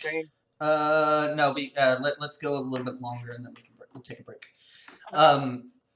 So, Morgan, do you have anything for as far as the plan is concerned? I am of the mind that we will make it work because we've done more with less. But that's just me. Mm-hmm. But I'm kind of interested to see if it, works out in our favor or not. Okay. I'm gonna go with the more chaotic viewpoint to this. Okay, so you guys are given a small barracks area where you guys can bunk up, unless you guys are wanting to, walk around and explore the area and shit. But you guys will be losing valuable rest if you do so. I'm going to make a quick jaunt. Actually, I'm going to ask everybody what they need to restock their ammo. And then I'm going to take a quick jaunt to the store. Like, just speed over there and be like, I need this. We'll say that you guys brought that up in the war meeting, and you guys are being provided with, I'm going to say 40 more rounds for the big iron, Let's go. I have 80 rounds for that. Let's go. Well, you also haven't been docking your ammo. I don't think anybody has. Well, I'll just keep it at 40. I'll just keep everything at 40, just because that's what I have. Okay, so yeah, all of you guys receive a reload on ammo. For those of you who use ammo, I know Morgrim doesn't. Don't really need to. What about you, Kat? Yeah, look at me. I have infinite ammo for my guns. What was that, Kat? Honestly, I said, what is ammo? Like, I haven't been keeping track of it, but I hardly ever use my guns anyway. I normally just use spells. Yeah, and you use your weapons as a spell Yeah, focus, like Morgrim does. Josh and I were the competitive sharpshooters. Yeah. Granted, it wasn't really a competition because my dice were like nat 1, nat 3, nat 4. Like, dog, I can only shoot the ground so many times before I figure it out. Like, hey, the iron sights are on top of the gun. Oh my god. So fucking A. NT, is there any artifice or things that you need to get done before you turn in for the night? I do not believe so. The spell point refuel, or like, Yeah, you guys are going to be getting a long rest, so you'll be able to get all of your spell points back. ooh, not 227, just 27. Okay. Yeah, no, I think that's all I need to do. Okay. With that being said, also Marty, I need to know, you have been using the +1 M1 Garand type rifle, right? Yes. Okay. Because I am keeping a number of reload stuff now. Oh. Nuts. Yes. See, Well, this good thing is I why didn't I'm ever glad. discard my rifle, so I still have my lever action. It's just floating around somewhere in the In the infinite. ether. Yeah, in the ether of my backpack. I better put that on my character sheet before I forget, because I never actually got rid of it. So yes, with that being said, you guys turn in for the night, and you're woken up at about 3 o'clock in the morning. Actually, no, I'm going to say 2 o'clock in the morning, 30 minutes to get ready. Whenever you meet these guys, they are all elves. All elves? Yes. So they're all tall, skinny people, right? I mean, they're about as tall as a man, but super fucking skinny. They're all wearing plate carriers. And one of them comes up to you. He appears to be the team leader of these guys, and he says, I took the liberty after I was filled in on the mission. I took the liberty of grabbing some mortar rounds that we can use to blow the artillery piece in place. And he opens up his bag of holding, and you see that he has like 10 mortars in his bag. Why does this make me think of during World War II? If they couldn't get the mortar to work, they would just take the safety off the tip, smack the end, and then chuck it like a grenade. Mm-hmm. That's pretty much Because they used to do that. Yeah, and that's exactly what I was trying to bring in, and that's exactly what he explains to you. It's like, yeah, this definitely is able to be used as a grenade if we do this and then chunk. Okay, I'm gonna give a disclaimer for everybody here and at home. I am not normally this intelligent. I don't know what is going on today. COVID's getting to his brain. It's making him smarter. Anyway. I hope not. Liberals. The next thing that we see whenever I finally put this up on YouTube is the whole COVID-19 fucking box. Look, I had it. If you post this video on Facebook, it'll get a vaccine info tag. Yeah. Misinformation. And by the way, YouTube, yes, I know, I'm putting videos up on your platform, but fuck you. Anyway. Moving on. Moving on. So yes, you guys, the doors are opened as silently as possible, and you guys are let out. You can see faintly some silhouettes up on the walls where everyone is pointing weapons up to cover you guys. but you guys are unaccosted by the time you make your way down to the trail. Are you walking down the road or walking along the road in the woods? Along the road. That way I could dip into the woods if I need to. Along the road. Okay. I'm gonna be walking in the woods, like on the edge. But following the road? Yeah. So, can I do some role playing real fast? I've had some really bad experiences in Tarkov, so this is why this is going to be hysterical to me and me only. So I'm going to be Be like my walking guest. along, and I'm going to be walking along and step on a stake and hear it crack, and I'm just going to freeze. I'm going to turn and look at the elf and be like, "There's no minefields here, right?" No. Don't ask. Just stop and just continue walking. As you turn to keep on walking, you see him turn to one of his buddies in his team, and as you're walking, you just hear, "What the fuck?" I'm just going to stop and I'm going to turn back and be like, "I don't want to talk about it." But yes, Inti, what are you doing while this is all going on? I'm just following Marty, Okay, Morgan. letting him take lead. Yeah, I'll follow Marty as well. That was a bad decision. Inti's one thing. The rest of you guys is a problem. Look, you know what? Fuck it. The way I see it, I'm either going to have fun or I'm not. And if I don't have fun, it's probably not going to be my problem anymore. I stand behind that. Yep, good All job. right, bro. What about you, Kat? Are you following Marty? Like walking in the woods along the road? Yeah. Okay, so I'm gonna be following wherever they go, just kind of off to the side. okay, so you guys are marching off into the darkness. Up ahead, after you guys get about a mile along in your walk on this trail, you do see some flashlights.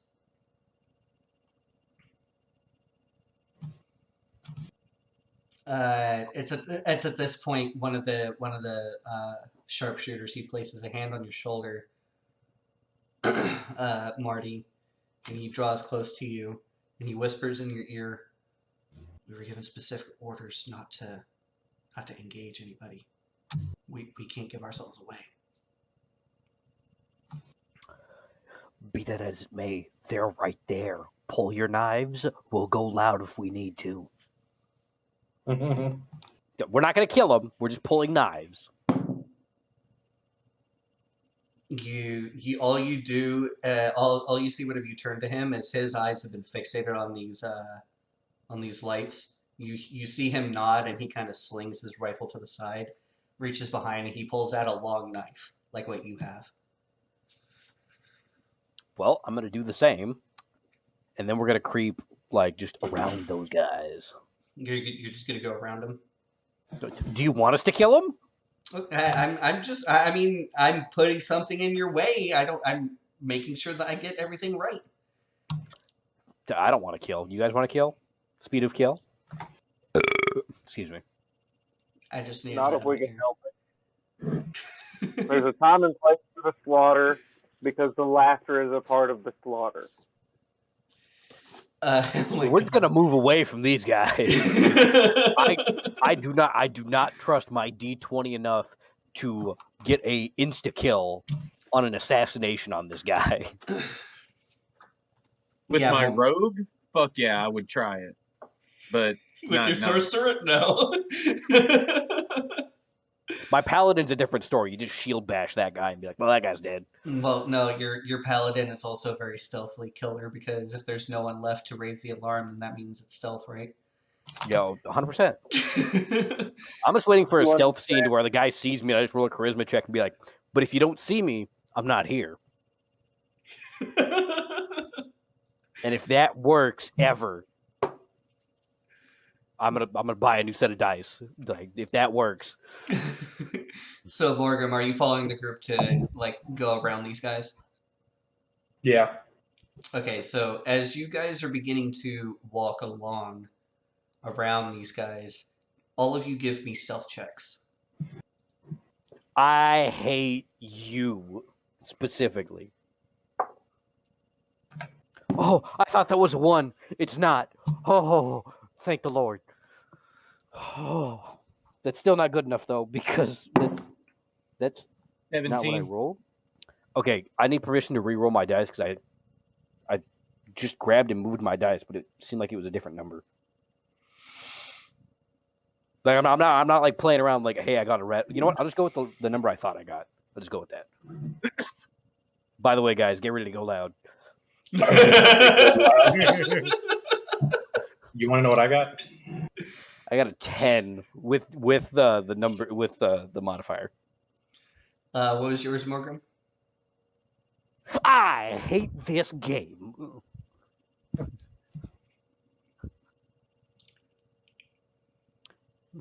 Can I use an inspiration die to re-roll that?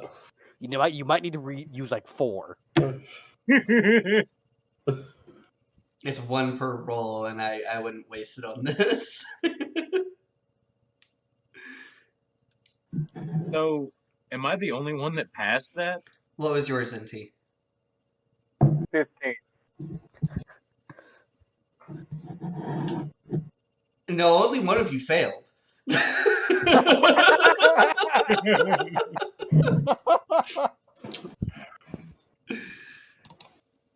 So, Morgrim, you actually end up tripping on one of them, waking them up. What, they're sleeping? I thought they were. I thought it was a patrol. I rolled pretty fucking low. It was a patrol. Yeah, I didn't roll fucking low. So what happened? Did he just like?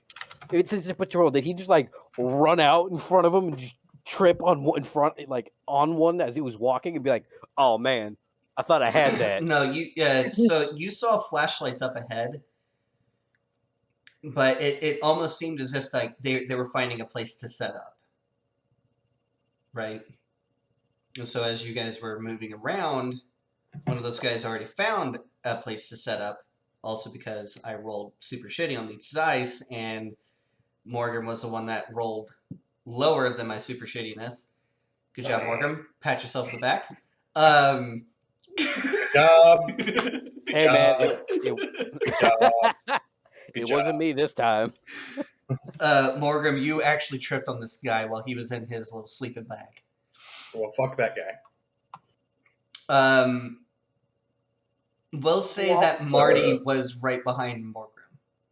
Can I execute what I would like to call a pounce, where I just dive on top of this guy with my knife and like cover his mouth and just stab him real fast? I apologize to my parents right now if they can hear me. This is a game. I'm not a sadist.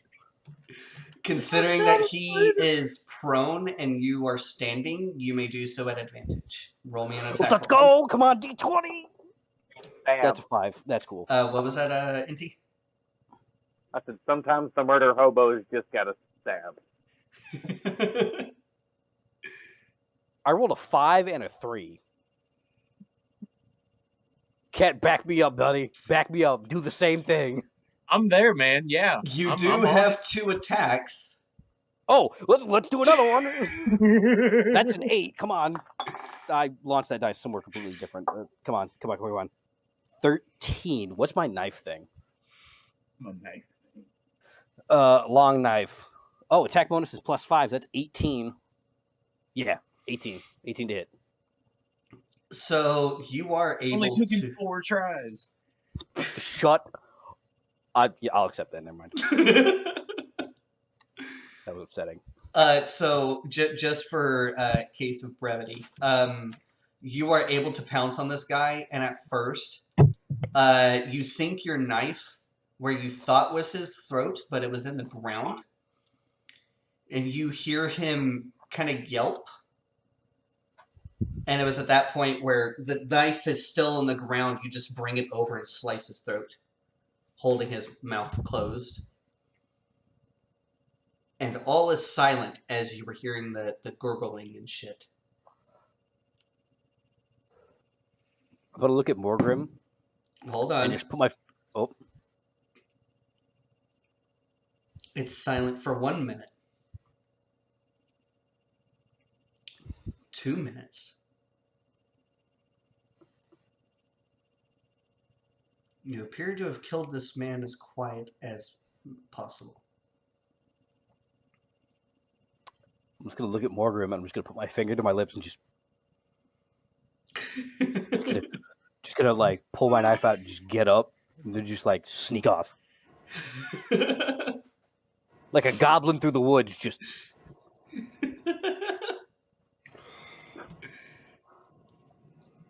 So Morgrim, you were given a signal to be quiet as Yeah, your no friend. shit. I will be quiet as I move forward. Yes. So you guys are able to get around these nefarious, evil people who are just trying to sleep and also set up an ambush. And you were able to get to your little OP right as dawn is breaking. And that is where we are going to take a break. So for those of you watching at home, we're going to go ahead and take a 10, 15, 20-minute break. For you guys, it's probably just going to be a few seconds. So with that being said, we will be right back. And while we are gone, please leave a like, subscribe, comment, all those good things to let us know what you think of this so far. And yeah, we'll be right back. 3, 2, and 1. We are back. Awesome. Alrighty, so you guys are at your OP. Y'all are sitting down for a minute, pulling security, and yeah, doing all the high speed stuff. When rough abouts around 7 o'clock in the morning, you hear the first sounds of gunfire, and kind of peeking out through the trees to look at the fortress. There is a major offensive being launched again. They appear to be again attacking up that main road, but you can see that throughout the night that artillery piece that the chieftain was talking about, excuse me, is well underway of sending rounds downrange. That was honestly the one thing that kind of brought you guys out from being like, I'm dozing off here, and then boom, just an explosion, right? So it's at this point that you guys figure this is probably the best time to launch your offensive. So as you all line up on the tree line, most of the camp is empty. Most of the camp is out conducting their assault. There is a team around this artillery piece, and they all are dressed exactly the same. Same haircut, same attire, same weapons, all doing different tasks, of course, but they all look like Brandon. That's not good. Bad guy Brandon, not player Brandon. I know. Yeah, player Brandon's a little ugly for that. Anyway, I'm just eyeballing all of them, and everybody hears me say, "What is this sneaky little turd up to?" Bad. Look, we're all thinking it. I just said it. Very bad things. So I feel like the best thing I can do right now is transform into Brandon. Oh, this is a poor idea. We can try to pick one of these guys off, and I can get his clothes.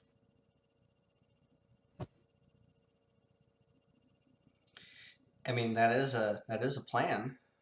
Do you bring that forth to the group before you launch your assault?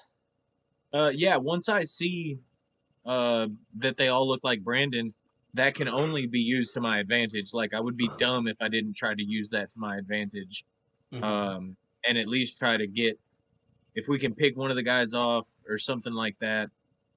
I mean, are they dressed dissimilar from us? Very dissimilar. If you remember Brandon's attire when he captured you, they are all dressed exactly like he was. I can't remember that far back. I don't have any. What about that guy that? No, I remember that.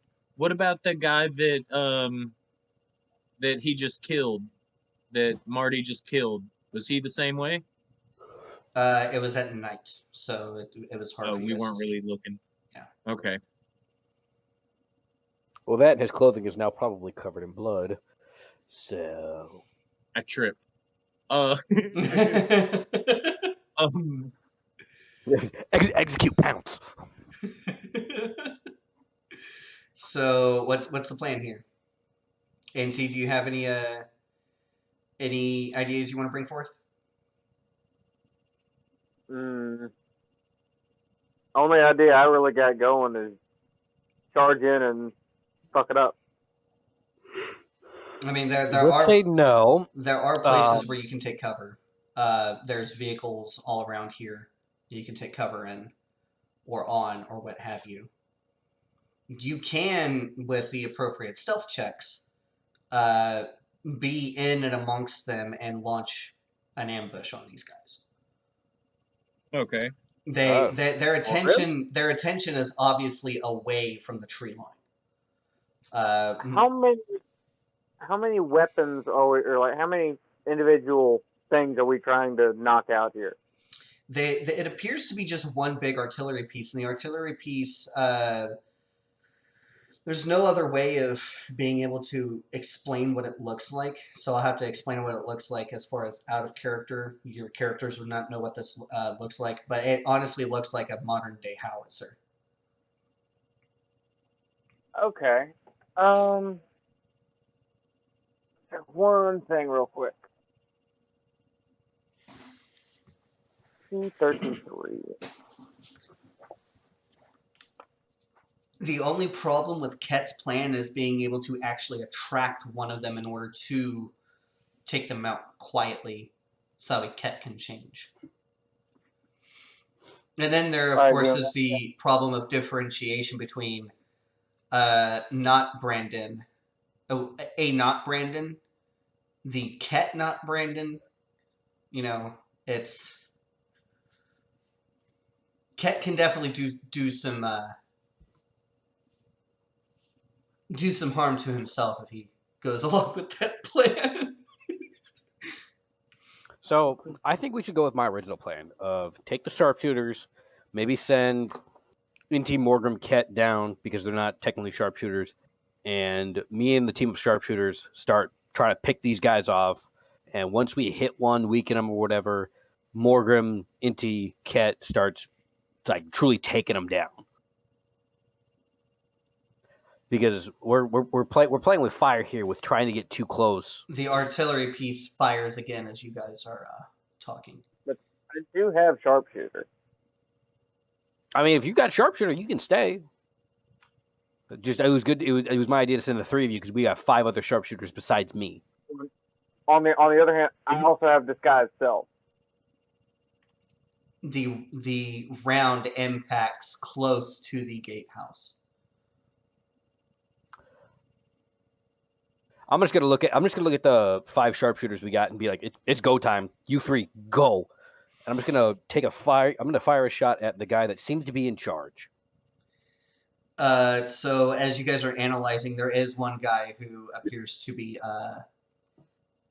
like directing, but he's mostly got like binoculars, and he appears to be like directing elevation, windage, and things of that nature. Is there be operating it, like actually like taking the direction from him and making adjustments? There are people who are. There is a team of a couple of people who appear to be tweaking with the windage and elevation of the weapon. NT wants to take 2 shots at one of them.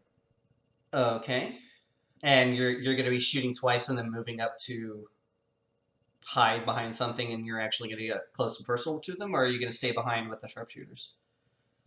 I'm going. I actually look that up before I answer that. That might have been a good idea. Come on. Ket, how are you starting off this engagement? I think I'll start off by casting invisibility, or getting as close as I can without attracting attention, Mm-hmm. and then casting invisibility. Okay. Morgan.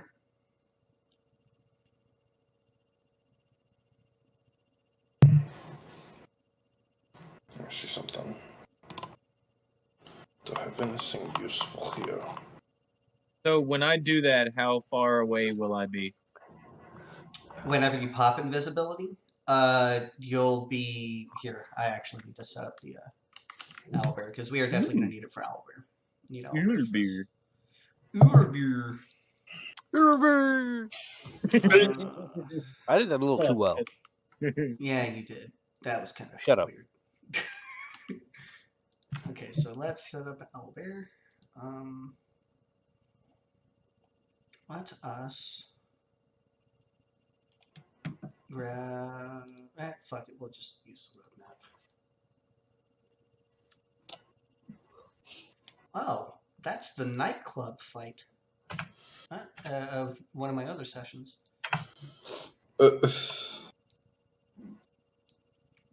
Ket remembers that. He does.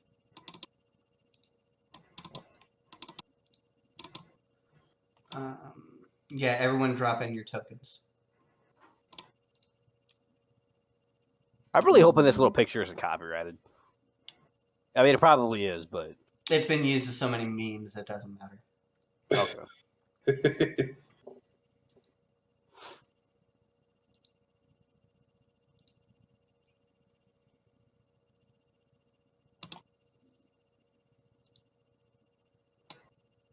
And how can I change the color of the paint? Oh, right there.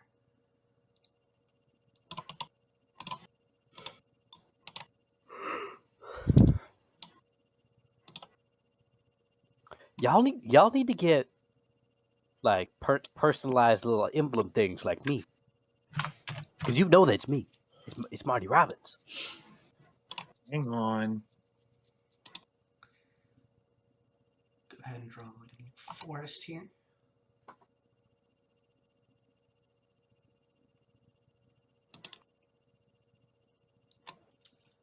There we go. It kind of looks like shit, but you know what? This isn't high quality, guys. I probably should have done this on the break, now that I think about it. Wow. I am a shitty Might game master. be the worst idea. But we love you anyways. Yeah, thank you. Someone has to. Love is a strong word. Someone has to love me. No, they don't. Wow, Eh. way to hit me where it hurts. If you wanted to hit you where it hurts, you would have insulted your mustache. That- Man, My what is mustache wrong is with me fucking today? glorious. Yeah, what is wrong with me today, man? I'm I don't just know, man. You're aggressive. I can't even say anything about that. I'm mean today. I'm sorry. All right, so now we are going to.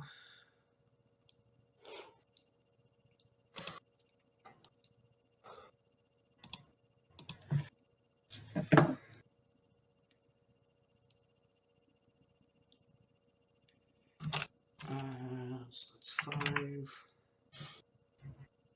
Have guys kind of posted up over here, just kind of watching.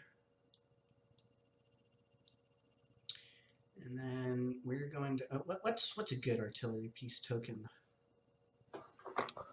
Yeah, we're gonna use a mimic. I thought that was a Titan. Yeah, it is a Titan. Which one's the Mimic? Oh no, that's Titan. Oh wow, okay. Which one's the Mimic? Oh, I thought that was the mimic, but apparently not. No, Mimic's something else. 7 of these guys versus you guys, maybe. Yeah, no, we'll throw in 8, just because I'm an asshole. What else is new? Really, there isn't anything now. I'm a sadist, didn't you know? With that face, I can believe it. Oh my god. So now we need some technicals here. All right, you puny humans, keep my audience entertained.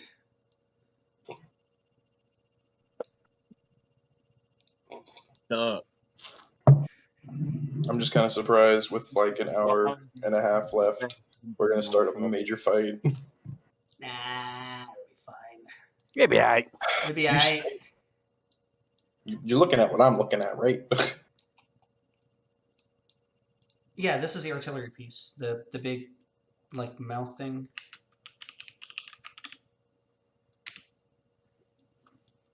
That's not going to hurt you.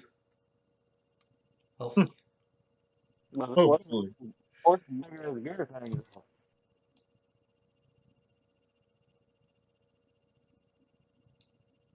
Alrighty. So now, bear with me, ladies and gentlemen. I'm sure you were more patient than my players. We're champing at the bit. Eh.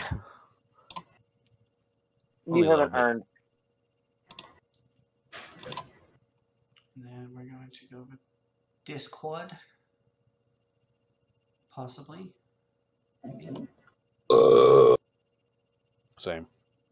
I just needed that in my ear. Thank you. You're welcome. What happened to where I could do this as a window? I do not need to focus on people.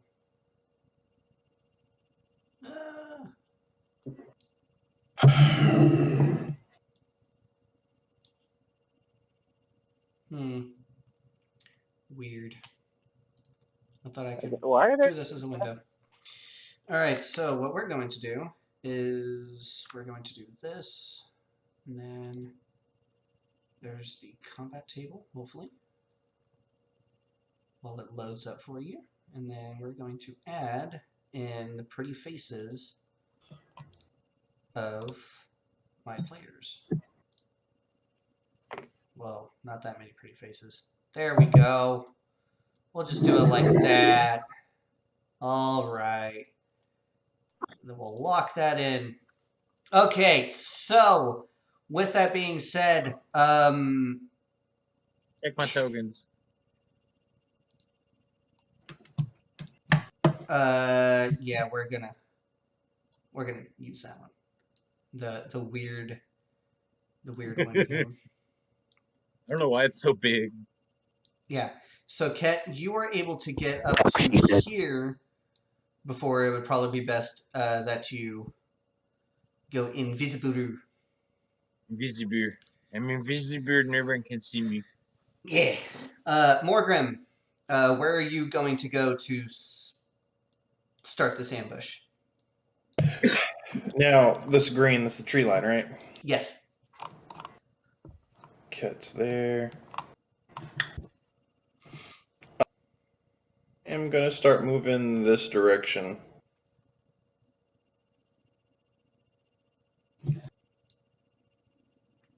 So, moment of silence for the monster that I just opened, took 2 sips of, and accidentally put my cigarette out in. Blasphemy. Get wrecked, dude. Yeah, that really hurts the soul. Yeah, that's nasty, my guy. Dick. Anyway, NT, where are you going? I'm pretty much kind of gonna like try and move to like right here, still hidden in the wood line, and try and take a shot at one of the engineers around the artillery. Once Mark takes a shot at the guy heading it up. Okay, so this one appears he has binoculars and he's looking at the fortress that would be up, in the northern area. Mm-hmm. The two in the back over here, they appear to be loading.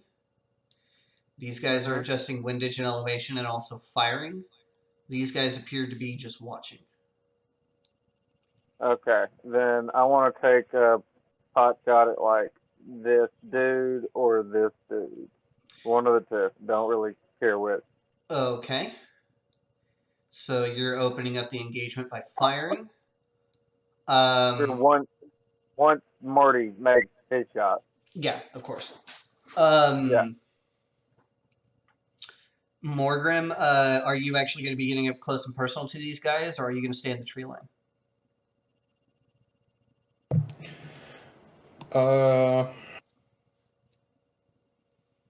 Well, I can hit them from here, so. Yeah, I'm a. Oh, where's my thing right there? Take a shot at this guy right here Okay. with an Eldritch Blast, because I can hit that from far away. Alrighty. What are these? Those are vehicles. Vehicles in the area. Okay, like nobody's in them though. they have Not that you can see. Do they have machine guns on them? No, they appear to just be trucks. Bang nabbit. I did Well, there not goes need that that in plan. my ear. Yeah, well, that was that plan. So yeah, what we're gonna do is, because Marty appears to be leading this shit show. Marty, go ahead and roll your attack. Who's in charge? Who's in charge? This Who guy. appears to be in charge? This guy is looking at through some binoculars at the Well, Morgan, I already said I fortress? was going to shoot at that guy, so maybe I'll weaken him for you so you can kill him. All right, 3, 2, 1, let's go. I already rolled. Can I take the sharpshooter feat real fast? Or did it before you roll? You are supposed to call a sharpshooter before you roll. Okay, I'll accept that. Well, I got a 15 anyway, so it's a natural 20. Dirty 20. A dirty 20. You Dirty do 20. you do have a second attack. Well, hold on. We got to roll damage for the first one. Well, you know what? Let's just use the second one right now. Let's do the sharpshooter feat because I can. Okay. That's an 11. That's not going to kill him. Well, it'd technically be a 12, but that's not going to kill him or hit him or Yeah, whatever. that's Which not one's very this good. one? So this is 1d10 plus 4, essentially.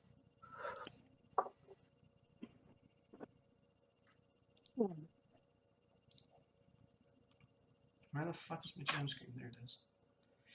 5 damage. 5 damage. Chet, I do not want to hear it from you. Go turn into a raccoon. Maybe he will. You never know. Austin's getting tired of me, I could tell.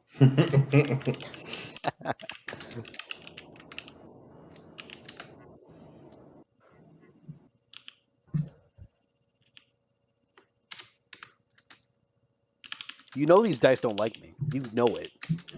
We've been doing this stupid hamster wheel thing for the longest time. These dice do not like me.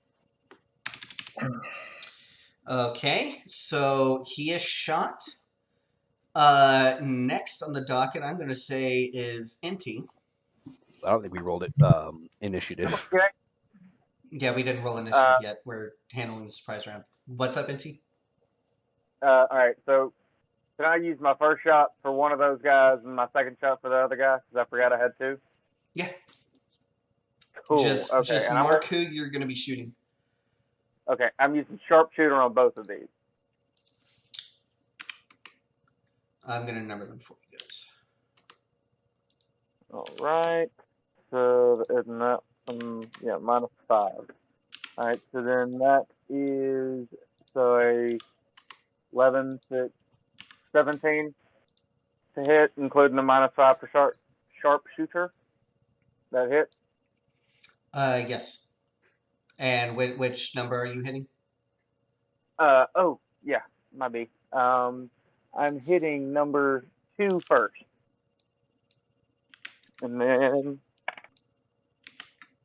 17 -5 is 12 plus 6 is 18 to hit for the second one. So the first one that you were shooting at was number 2. What's the And the second one, is number also 3 number was 2? Or no, first one was the number 2, second one was number 3. Okay, roll your damage for number 3. All right, and that's going to be. All right, for number 3, it's 8 plus 4 is 12, and add 10, so 22. Oh, okay. And the number 2, how much damage did he get? He got 5 plus 10 is 15 plus 4, 19. 19. Okay, yeah, you fucked those guys up. I love sharpshooter but you gotta hit. Yes. So next on the docket is Morgrim. Morgrim, who are you hitting? That guy. Numero uno. Go Numero ahead and shoot that motherfucker. That's Please gonna kill be him. I weakened him a for you. 14. What spell are you using? Eldritch Blast. Eldritch Blast. That 14 will not hit. Damn.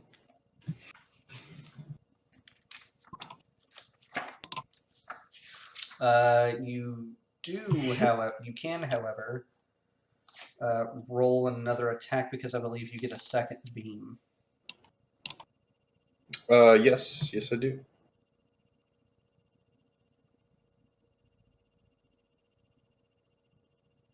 It doesn't hit. Did you roll a 1? I rolled a 4, so 9. So you shoot a couple of your Eldritch Blasts, but they do not have effect. Morgrim's just like, first one almost miss, second, or the first one near miss, second one just in the sky. Like, here I am. Come find me. All right, now everyone roll some initiatives. Let's get it on. 18. 17. 8. Hold on a second. Okay, so let me put in y'all's buddies in real quick.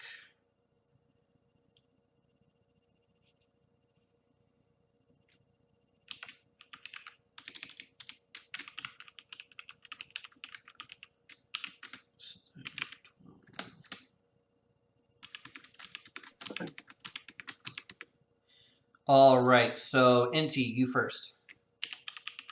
8. 8? Yeah. Oof.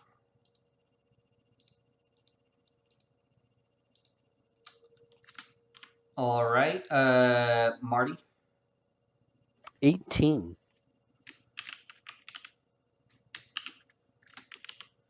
Morgrim. If you are speaking, we cannot hear you. It's gonna be a 13. 13. Okay.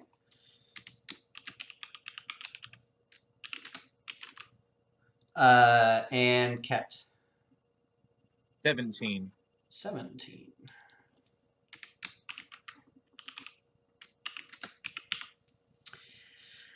First in initiative is the Chosen. So they immediately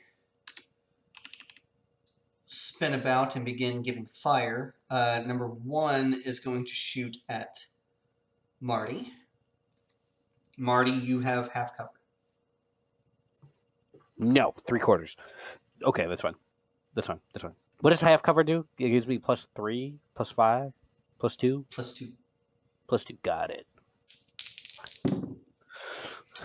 So the first one is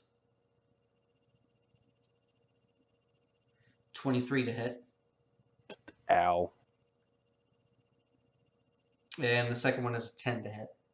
Yep. Nah. Oh, that's max damage. 14 points of damage. Ow. The number 2 guy, he's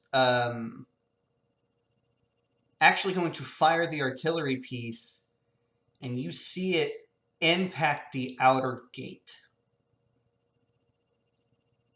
You're not sure if the outer gate is blown away yet, but there's still hard fighting up to the north. The third one is going to turn about, move over here on this truck, and shoot at Inti.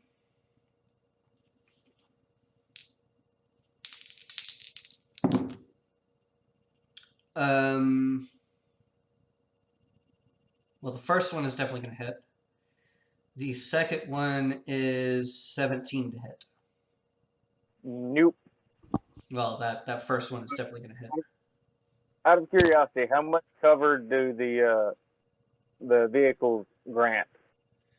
Vehicles, if you are shooting from them, will provide 3/4. If you are hiding behind them, you must forfeit your attack action, but it will give you full cover. Okay. But because you have sharpshooter, you can ignore all but full cover.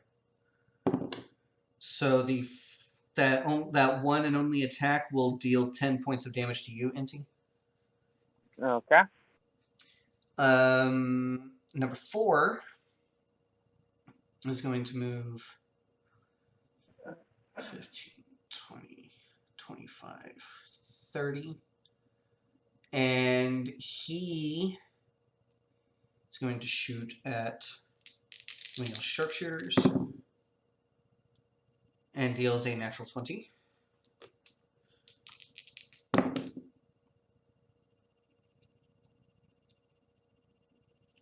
Deals 15 points of damage to him. That sharpshooter is definitely feeling it now, Mr. Krabs.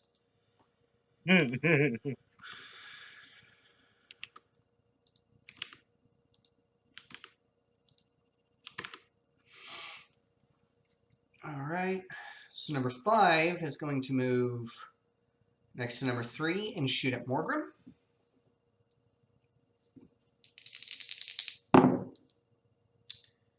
And the highest one out of all of those is a 12 to hit.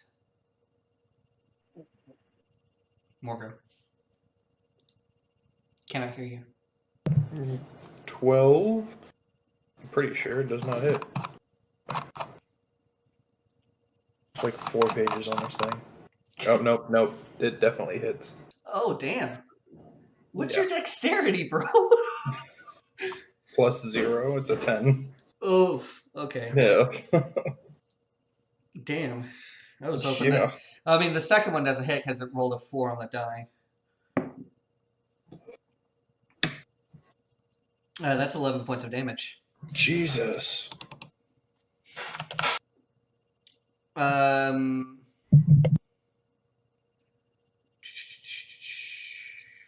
Oh, no, wrong one.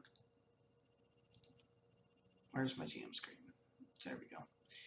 I believe 6, 7, and 8 gunfire started going off right as the artillery piece went off. At least that's what I'm going to say happened. Well, no, that's not what happened. But they're so enthralled at the explosions that they're not going to join the fight just yet. Next is Marty.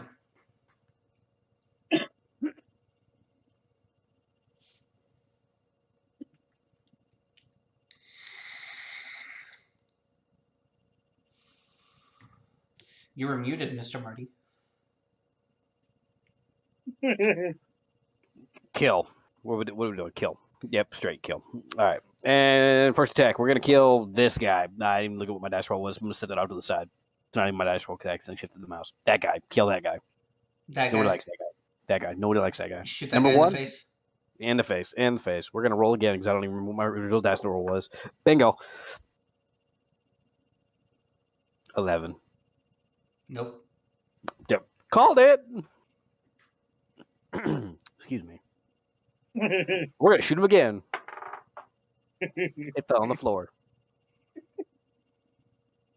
We're going to try that again.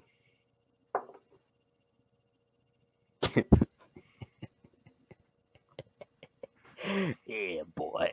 I got a nat 20. Oh, hell yeah. It's shinier than your bald head. Now. Okay, we're going to roll, what, damage die twice? Or Yes. Roll the damage die twice. Add your modifier once. 7. Bro. 6. 13 plus 4, 17. 17 points of damage. Ooh. That hoit. Kill. Hey, why does Baker look like a fat Lin-Manuel Miranda? Who's that? What, lib or lid? I think it's Lin, isn't it? Lin-Manuel Miranda. Oh, yep, think I got that's him. Found him right here. Okay. I don't know if I should be offended by that or not, because I actually don't look. It's the big forehead. That's what it is. It's nothing about the rest of my face. It's the big forehead. Do you want an action surge there, Marty, or do you want to save your action surge? Why? Is he almost dead? Let's action surge. No, you know what? I'm going to save it. You're gonna save it? Okay. Next is Cat. Yeah, I got an idea. This is You know either what, gonna Kat? be I'm actually really offended cool. by that. I hate you. That's okay. It's either gonna be really cool or it's gonna fuck up majorly. So I'm gonna move 5, 10, 15. I'm gonna burning hands 1 and 3. Mm-hmm. So go ahead and roll that. And you're invisible, right?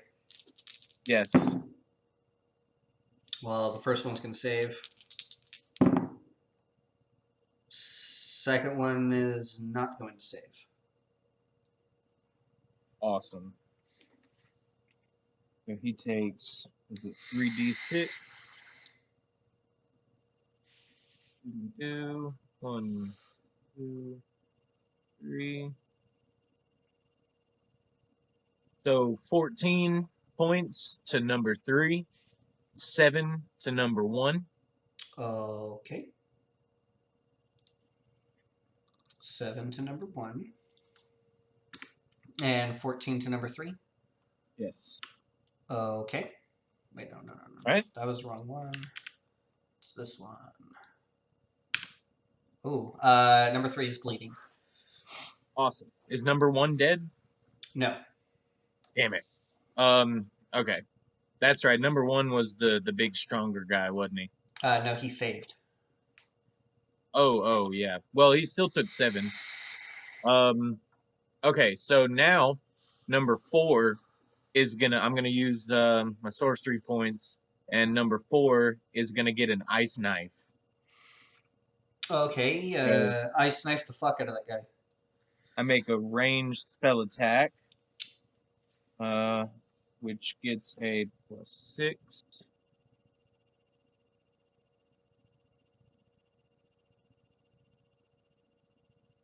Fuck. 14. That won't hit. Inspiration. Go ahead and roll an inspiration die. It's a D4. That's a 4, baby. So that's what, 18 to hit now? That's a yeah. That'll hit. Fuck yeah. First time inspiration has been used to actually do something other than save against a death Okay, save. so first and foremost, he takes 1d10. That's a 6. 6 points of damage to him. Okay. And then the ice knife impacts and explodes. Now he needs to make a dex save. Will a 10 save? Negative. He does not save. He takes 2d6 cold damage. That is 3 points. A measly 3. But he's cold. It's a little chilly out, yes. So now I'm going to use the rest of my movement to move back to where I was. Okay. Just blah, blip, shit, yeet. Okay, so that is you. Next on the docket is Morgrim.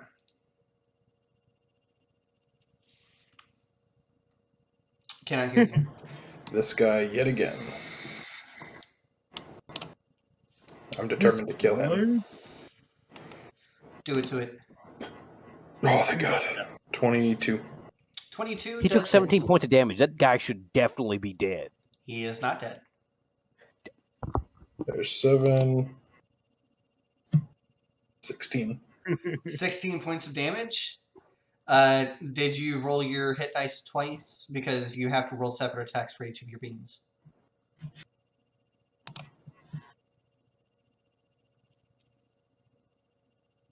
Oh, yep. So what was the first So, damage die? Hold on. What was the first 7. damage die? It was 7. 7. He's dead. How do you Oh, kill him? okay. Dome shot. Kablooey. All right. He is Now out of there. This guy. Now him? Yep. Okay.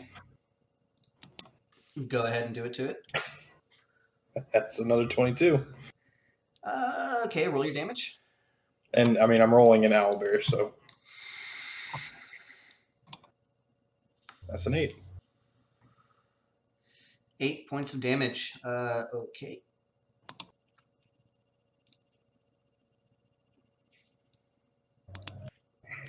He is still alive. Next are the sharpshooters. One is going to get his revenge on 4. Almost rolls a natural 20, but it rolls over to an 8, and that's not going to hit. Second one. That will hit. He ends up killing number 4. No, he does not. My apologies.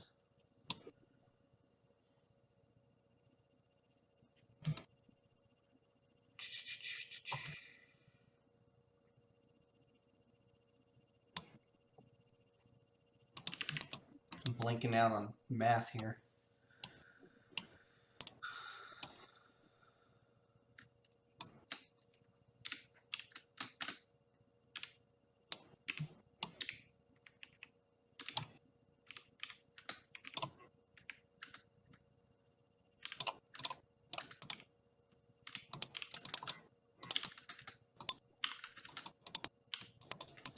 Can you not click in my ear, Austin? Can you mute Sorry. yourself? Thank you. 2 is going to take another shot at 4 to help save his buddy. One of those will hit. 7 plus, so that's 10 points of damage.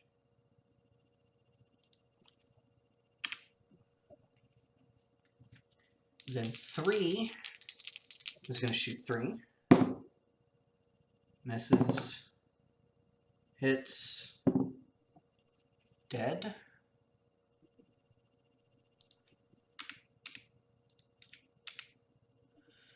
Um, 4. Let's remove him. What? No. Trash, thank you. 4 is going to shoot number 5. And both of those are going to hit.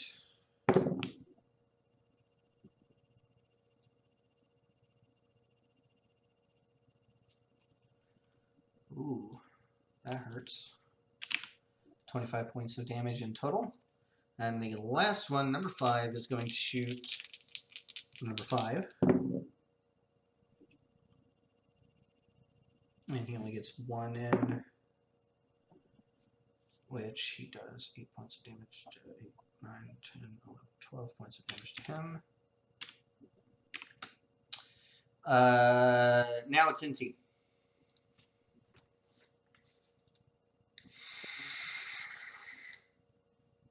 One and 4 are the only ones on here that are dead, right?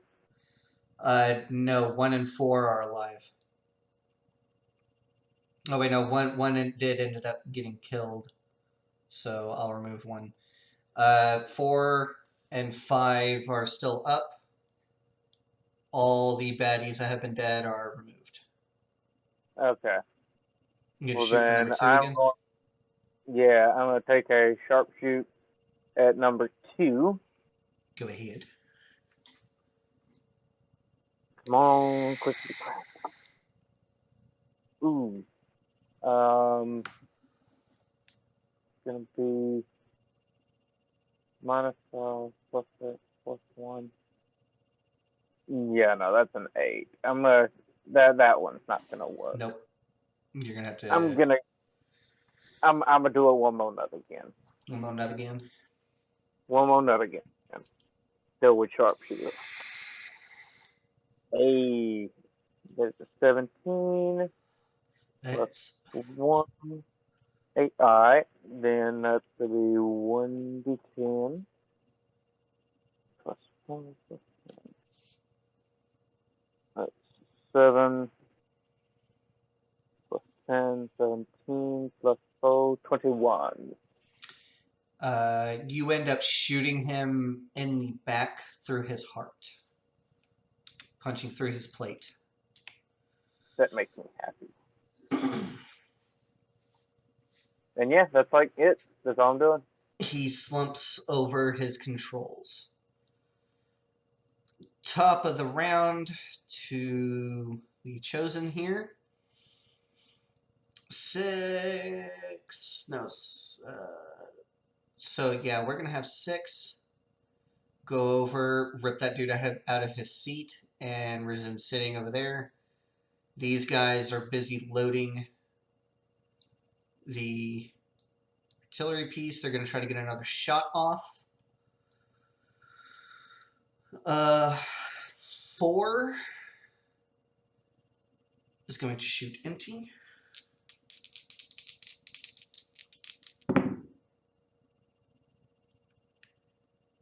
So that's a natural 20 and an 18 to hit. Yeah, that'll do it. Both of them? Yeah, that'll do it.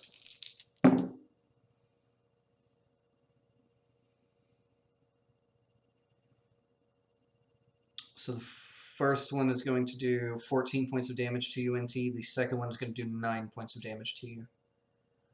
Yeah, that'd be You out? we out. You out? Yeah, we down. We down. It's nap time. Okay, so 5 is going to go for Morgrim.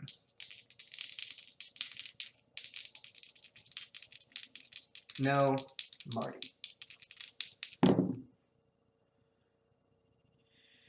So the lowest of those is a 17 to hit, but there were no natural 20s. Will that hit, Marty? We move at speed of kill. Who's not dead? That guy's not dead. No, does a 17 hit you? Okay, first of all, that's insulting because I thought it was my turn because I heard my name. Got excited. Second of all, I have half cover, right? Yes. Okay, so first of all, your mama. Second of all, that does not hit. 17 doesn't hit. No, it does not hit. Do I have cover? Does a... Did I? Yeah, technically you would have had half cover. Only the 14 would have hit, so I'm still up. Okay. So much to me trying to kill Inti, Inti is not dead.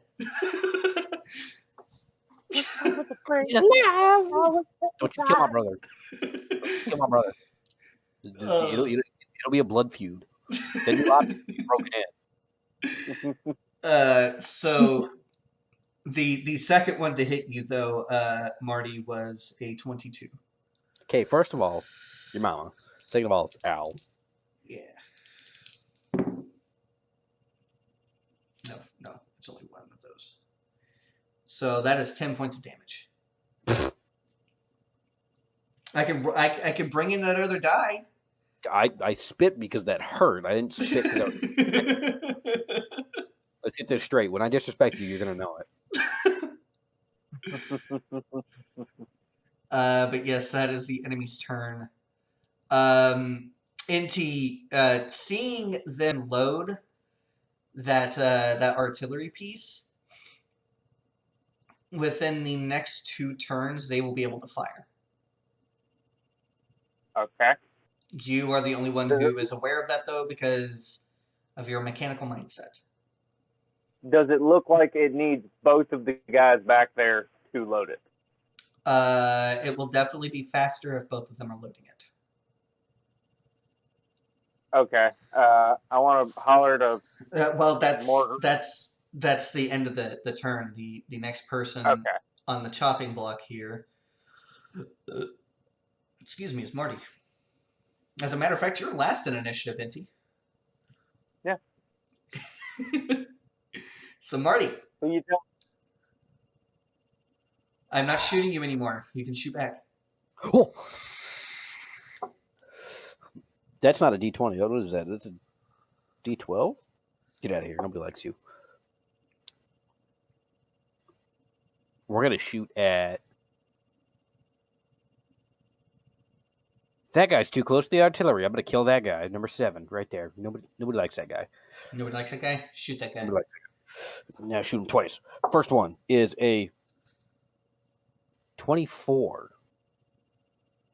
So we're going to roll that real fast, and that's going to fall off my desk, and it doesn't count because I can't see what it is. Hopefully it was not a 10. That one's a 7, plus 4 is 11. That's 11 points of damage, okay. And then we're going to shoot him again for giggles.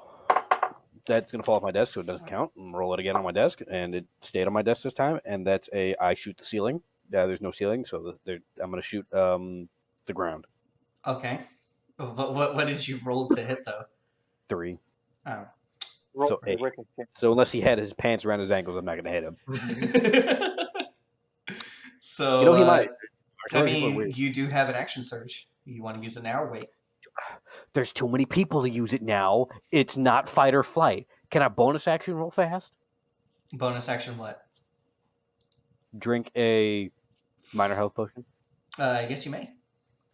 Yay. Go ahead. Oh, actually, can I bonus action to reload instead? Because I have to reload. Okay, reload. You can, Oh. you can reload. Okay, I'm going to reload. Because I most of our fights don't last longer than one magazine. However, we've never had a fight last our entire ammunition reserves. So I think I'm only had to reload like 4 times in this whole campaign. Okay, so you now have 8 shots more in the gun. I thought it was a 6-round magazine. Because if it's 8 rounds, then I have 2 more rounds in the chamber. I guess it is an 8-round magazine because it's 8-round box mag End block. It's not a clip, ladies and gentlemen. If it's an M1 Grand, it's an N block. ENBLOCK. N block. No. It's not a Remove clip. the K. It's just a C. Well, you know, I'm dyslexic and apparently retarded. So Indeed. Anyway, Ket. Ket listening to this conversation and the look on his face. look, I have 3 brain cells. Warren has 2. So when he and I get together, it's just stupid back and forth. I am sorry. I have 10. Okay. You I don't do- know. I think you've been doing you a pretty barely good have job more of than me, yourself so there, you have buddy. 4. Warren, no. There's a decimal there for your 10 between the 1 and the O. He's right. So, Inti, you take 4 points of sass damage.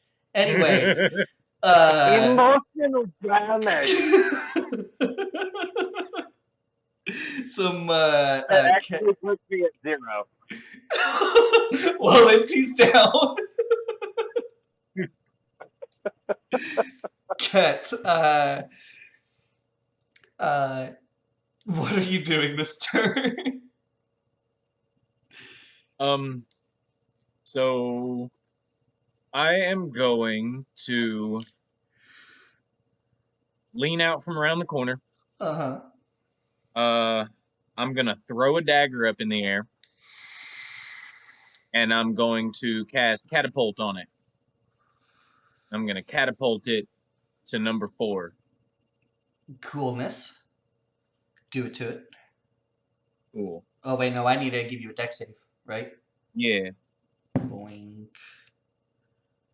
Well, that's 2 on the die, so no. Fuck yeah. Cool. So he takes the D6. 2d6 if memory serves. Well, no, for the dagger right now. Oh, for the dagger, He yeah. takes the D6 plus 2. So that's 6 points of damage. for the dagger, and then 3d8 for Okay. So, 8. That is another 10 points yeah, of bludgeoning damage. how does he die by this knife being flung at him at the speed of fucking light? I feel like it just like embeds itself in his forehead, and he just drops backwards. I'm gonna say the side of his temple. Yeah. So next is Molgrim. Hang on, I'm not done.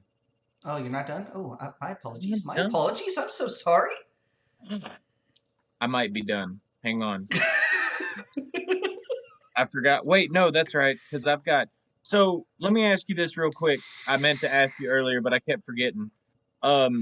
My sorcery points go up with my level, correct? They should. So according to this, I should have 5 sorcery points at level 5. Let me double check. Because you also did have a long rest too, so those 2 that you expended earlier in the session. Yeah, but I used them. I used some just a second ago. Yeah, you used only what, 2? Yeah. Okay. So you're just back where you would have started had you not had that long rest. 5th level.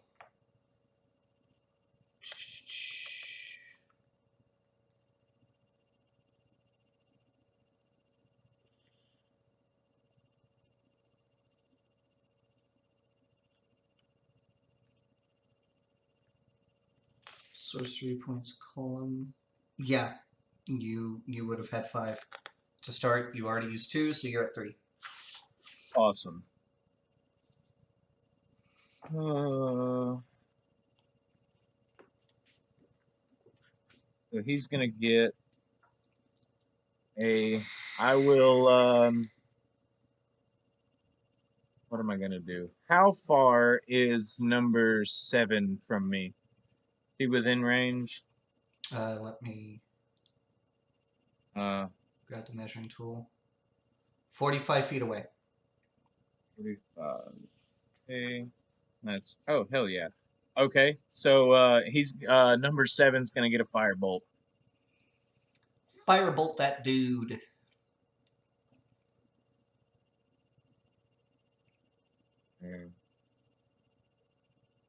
Yep.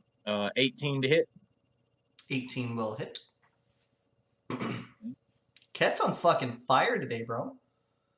Hey, Kat, can we trade dice? Maybe if I like you more. I'm on Owlbear. 9 points of damage for number 7. Albert doesn't like me either. Okay, he's still alive. And that is the end of your turn there, Ket? Or do you want to try to move? No, I'm gonna stay where I'm at now that I know that I'm in range still. Yeah, I'm staying. Okay.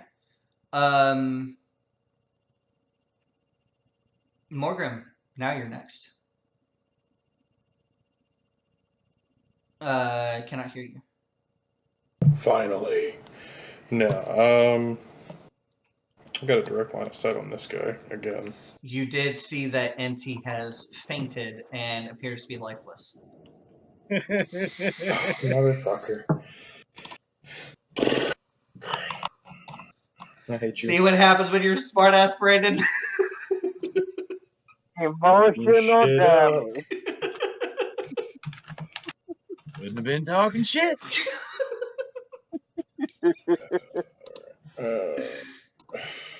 Look, if I'm going to die, I'm at least die pissing off one.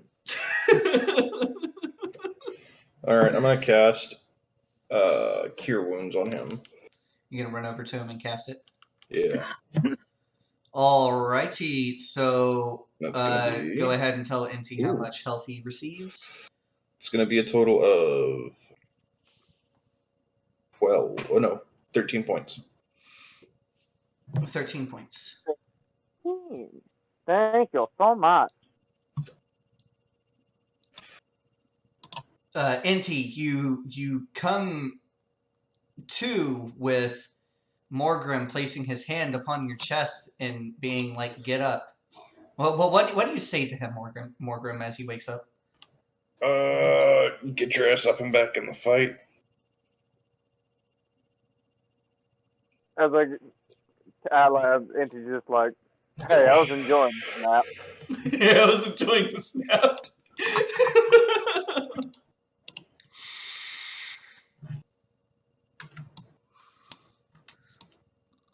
So with that, Morgan has nothing else to do, so it's the sharpshooters. The sharpshooters are going to shoot number 6. Only once. For a whopping 5 points of damage.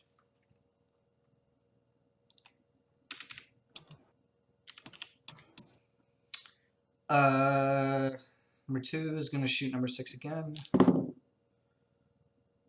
And misses both. Number 3 is going to shoot number 7. Hits once.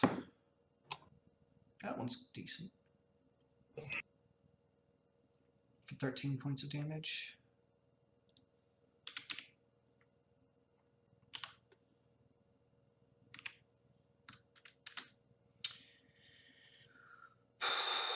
Number 4 is going to shoot number 8. With a natural 1 on his first one, so he is misfired.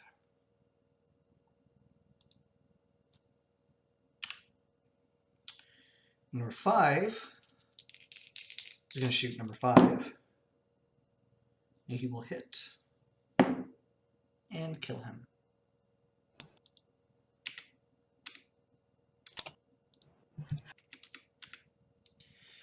All right. NT, you are up. Okay, so here's how this is about to go down. I'm gonna sharpshoot the shit out of this guy. Are This you guy now? being number. Yeah. Number who? 7. Shevin. Natural 20. Let me see that shit. Okay, here. No, you can't see like that. I get my phone undone from how I got it held up. All right, I believe you. Go ahead and roll your damage. I'm just fucking with you. Okay. Since you made me do all that, we're gonna hold it right there. Okay, so it's plus 10 plus 4.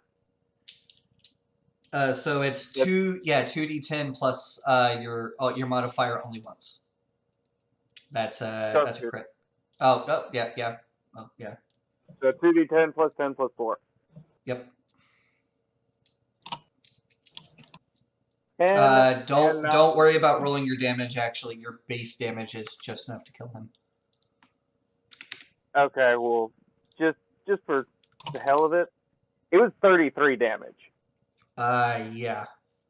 It wouldn't have killed rolled a one of 10. these guys at full health, but it would have royally fucked him up.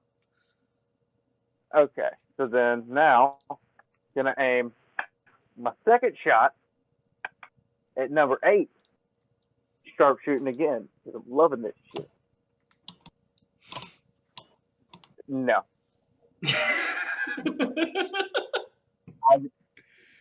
Unless I can take multiple inspiration die at once. No, it's one per check. No. Yeah. I know. So Can I chug a minor healing potion? yeah, you can use your bonus action to check a potion real quick. Go ahead and roll your health and put it on your shit. Top of the round is the Chosen. So 6 is going to come back here. And 8 is going to action surge, so the artillery piece is loaded, but is unable to fire. At least that is until next turn. And then number 5 is dead. So yeah, that's what they're doing. They are desperately trying to fire this artillery piece again. Oh, I should have moved. Marty. It's time for Monty Robbins, ladies and gentlemen. This is what we're gonna do. I'm gonna look at whatever the goofball has the mortars and tell him to toss me the bag. Right? This is the bad idea after bad idea. Guess what? This is number 15 this session. Doesn't matter. Number Moving 3 on. gives them to you. Yeah, okay. I'm gonna grab one. I'm going to run as far as I can forward, or until I get to this truck right here. You see the little laser thing right here? Bango, bango, bongo. 10, Okay, 15, can I do that? 25, 30, you can get to there. Okay. How far is this? Measuring tool. 45 feet. I can throw that far, right?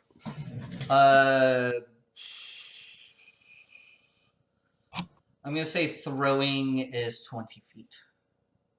Okay, first of all, your mama. Well, give me a strength check. Or an athletics check. Whichever one's higher. Well, that's not going to matter anyway, so I'm pretty sure they're both going to be... Strength is +1. Athletics is +3, so 19. Yeah, fuck it. You can. So, ladies and Reach gentlemen, them. here's what's going to happen. You're going to hear something called the wacky yeet, right? I'm going to pull out one of these mortars, whack it so that it's now primed, and yeet it at those two guys. So Wacky. pretty much you pull the safety down, you get down in a squatting position, you slam it down on the ground, and as you're getting up, you're throwing all of your might into this throw. Yes. Give me an attack roll. It's a strength check, man. Don't do this to me. That was just to see if you could throw it that far. Yeah, these dice don't like me, dude. Okay, They've been liking you today. Hey, You hold never on. know. I messed something up. I can't see anything.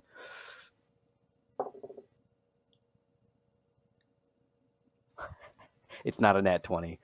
I don't know what my attack modifier is for a mortar being used as an improvised grenade, but I rolled a 19. That'll hit. Okay. And they both rolled a natural 1 to save. Go ahead and roll me Clutch 5d6. 5d6.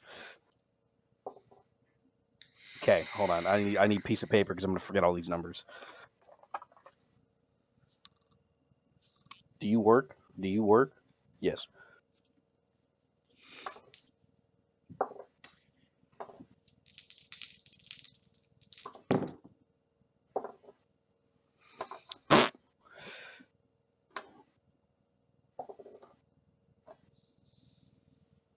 All right, last roll, ladies and gentlemen.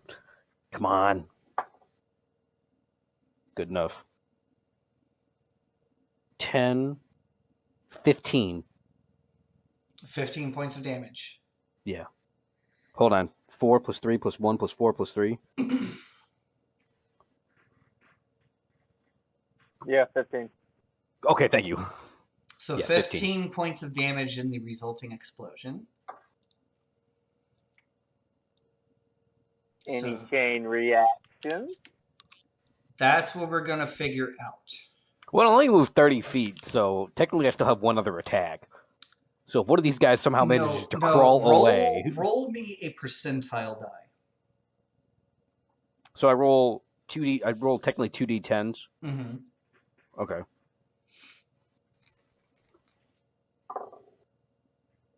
$42. Well, that is lower than 80. What does that mean? I rolled 80%. So What does that mean? there happens to be the ammunition shells Take cover. Right here. Take cover. And they go off in a chain reaction. Oh man, that hurts. Marty and Ket, give me dex saves. Oh, beans. I'm behind cover. 17? Question mark? Yeah, 17. Give me a dex save. They're Ket. Overpressure, Ket. It's actually what'll kill you on a frag grenade, not the fragmentation. Fragmentation will still kill you, but the overpressure is more likely to get you than the fragmentation. 16.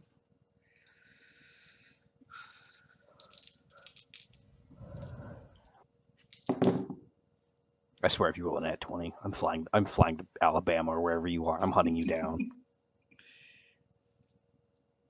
I'll get you his address. Thank you.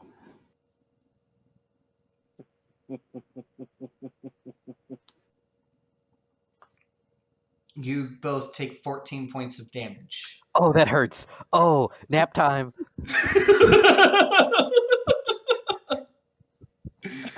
In the resulting explosion, you take 14 points of damage. The artillery piece is fucking gone. As a matter of fact, fragments of it is going off in this direction.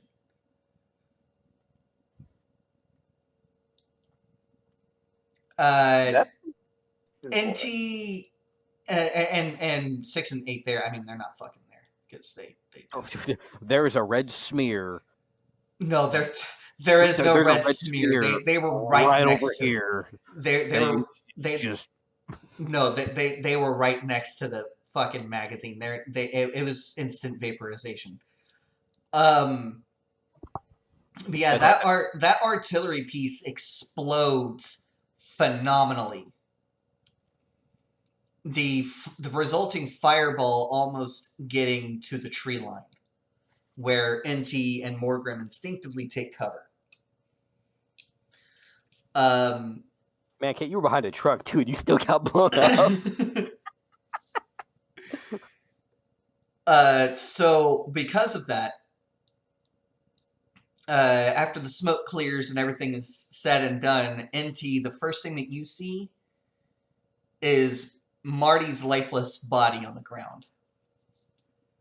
And I'm going to go ahead and roll a death save for you, Marty. It's not my turn anymore. It's not my turn yet. It's fine. I had my turn. I'm the game master. Roll a nap. Roll a character. So actually, as a matter of fact, I'm going to move that over here so you can get the picture. I already know what I'm going to say when I wake up. You ain't dying, you little shit. Hey, we've been closer to death. True, but still. The Wendigo, we're a hairy situation.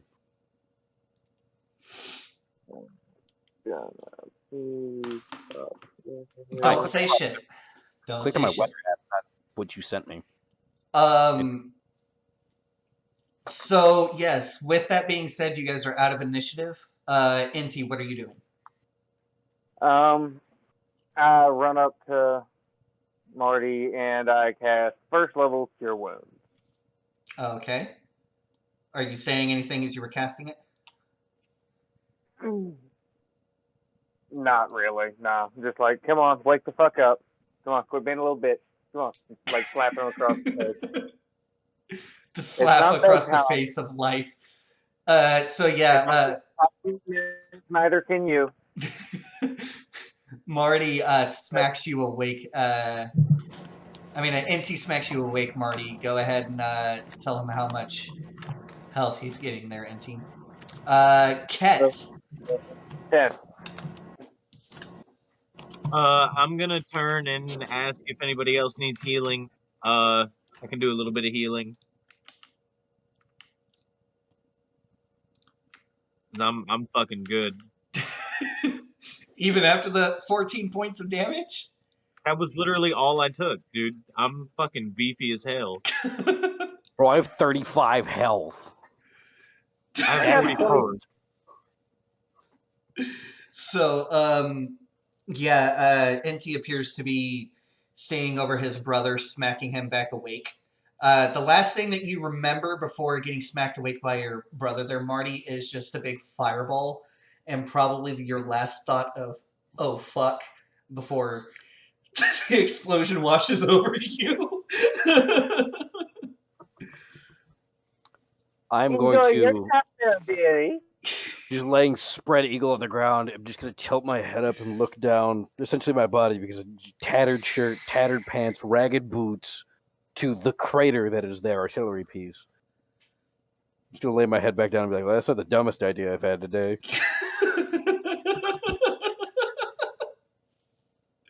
So, As we started this gunfight, what was that, NT? I said, yeah, that's not surprising. That's probably not the dumbest idea you've had since we started this gunfight. NT, for the love of God, don't tell Mom. Oh, don't worry. You will. I will not. Ket, you were hearing this exchange between the brothers as I would imagine NT is trying to help Marty up. Yeah, I'm Hell, just it's such a shaking my head to them, strange. not really reacting much. Look over to Morgrim, ask him if he's okay. And I'll start looting bodies. What bodies? Yeah, I mean, there's not much left. Hold on, where's my mouse? There's a little bit over here, a little bit over there, and some over here, and maybe a little bit over here, and then there's just empty. I will. I'll start casting control flames to put out the fire. Okay. Morgrim, are you replying to Ket?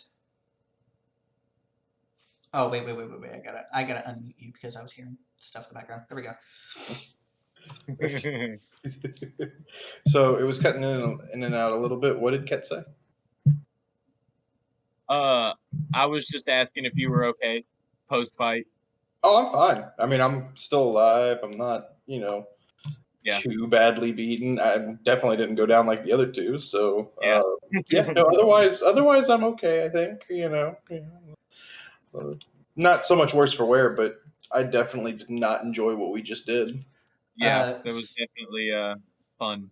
So, Ket, you're having this conversation. You rub your hands together and you just mimic, making the flames die down. And as the flames die down, you look over at the fortress and you see a mass rout in your direction. Oh, what? A mass rout going your direction. What does that mean? As in chaos and disorder, people with guns are coming your way. Oh, awesome. Are they our people? Or Oh no, they're definitely the enemy. It's the people who are assaulting the fortress. Oh, cool. So fucking run. And it's that where we're going to end tonight's session. For those of you watching, thank you Fuck for. you. I have to have a cliffhanger somewhere. But for those of you watching, thank you so very much for watching. This is our first session since coming out from the holidays, and I mean, you guys probably aren't going to see this until probably like the very end of January, probably into February, because I am that far behind the upload schedule. But it has taken us a while to get to this point. We really appreciate you guys watching, and please leave a like, subscribe, all that good stuff. And if you don't stick around for us to talk about the fucking that I just put these poor devils through, they're really not poor devils. They're just devils. Thank you guys and have a good night. But if you devil here, if you do stick around, you know what time it is. It's time for the after session review. So we are going to get down to it, starting off with Brandon playing Inti. Had a good time. That I was admittedly a little behind on where exactly we were, but that's I did like coming through. I'm enjoying getting to attack twice, and I'm sharpshooter. I think I'm starting to have feelings or something over here. He was treating me right, but that's yeah, keep on going. but so yeah, I'm definitely enjoying the level up process of it as well as the storyline and gameplay so far. I mean, that's honestly that didn't. I say that this is not a challenge. That didn't seem like that much of a fucking. I'm sure it could have been not a challenge. Not a challenge. I'm going to take that as a challenge. So what did you think of the session? Feel me? Yeah, like what did you think of the session? Like as far as everything being set up and whatnot and all that good stuff. I liked it. I think that we didn't get. I think that we didn't get like a whole lot done in the session because we're all still kind of catching up and rewinding back to where we left off. But I mean, that's definitely felt like we got a good bit done, and I mean, or got some good stuff done, and doing a good job getting back into the swing of things. Hopefully, we can all meet up next Friday and keep on keeping on. Yeah. What's going on through NT's mind right now? Let's kill these sons of bitches. Oh, NT's in his usual bloodlust. Yeah, and for being an artificer, he seems a little barbaric. I'll put it that way. That's a very fair point. We're going to move on to Austin playing Morgrim. I thought it was an interesting fight having to take out an artillery piece, to say the least. But I think overall, it turned out to be a little bit more interesting as far as I can't remember the last time NT actually went down, and I don't think I've ever seen a moment where you've utilized an explosion to actually deal damage to the players as far as like our objective. Mm-hmm. So I thought that was a nice little touch because that kind of put a little pressure because that could have easily killed either one of the people who got hit. So I kind of like that aspect of it for sure. I feel like there was a lot of role playing, so I thought that was kind of nice too, having that balance. As far as where Morgrim is kind of sitting, he's terrified because they just roll it up on him now. So he's not really sure what to do. He's like, "Oh fuck." Although I did kind of have an interesting little thought for you concerning Morgrim's story that I want to talk to you offline about. See if you're interested. Yeah, we can talk offline about it. Next is Mike. What's your after session review there, buddy? Oh, me? Yeah. Oh, hi. Yeah, no, it was fun. I got to do some damage, and dude, that was you pretty were cool. on fire this fucking and not so much literally, but even a little bit literally. You were just fucking slamming it today. Damage left and right. Man. I've been having some D&D withdrawals here lately. Yeah. And so it was nice to really get it all out. Yeah. Ket's really starting to come in his own. Like he's starting to look like a fucking sorcerer now. Because sorcerers are like glass cannons, and you were being a glass cannon. So yeah, what did you think of the session? I think it was pretty well put together. It was a pretty cool, like Austin said, going after the artillery. Never would have imagined having to do some shit like that. I was starting to wonder how we were really, other than just it can't work if there's no one to work it. I wasn't really sure how we were going to handle that. So that was kind of cool. It just kind of went boom. It went boom in a spectacular way. I Yeah. was honestly not expecting Baker to do that with Marty. And I also wasn't meaning to, like, if it came across as like punishing to you guys with, you know, dealing explosions and, you know, explosive damage to you guys and shit. I wasn't trying to punish you guys for thinking outside the box. I was just thinking realistically what would happen. So I hope no one has taken that as a punishment for thinking outside the box, because that was fucking amazing. I thought you guys were just going to do something like what Easy Company did in World War II, where you just stuffed some grenades down the barrel and just blew it up in place. I saw an opportunity. I took it. I Yeah. regret that decision for 5 seconds, and I was like, "Nah, it was a good decision. We're good. I'm alive." By the way, that 2 on a death save is a bit of too close there, Warren. It's a little too close for my liking. Yeah, you'll be fine. So what's going on through Ket's mind right now? Like right now, Mhm. Ket's shitting bricks because there's these fucking people coming up. It was like a moment of like peace and victory. Like everything was just quiet for a minute after the battle, and it was just kind of like,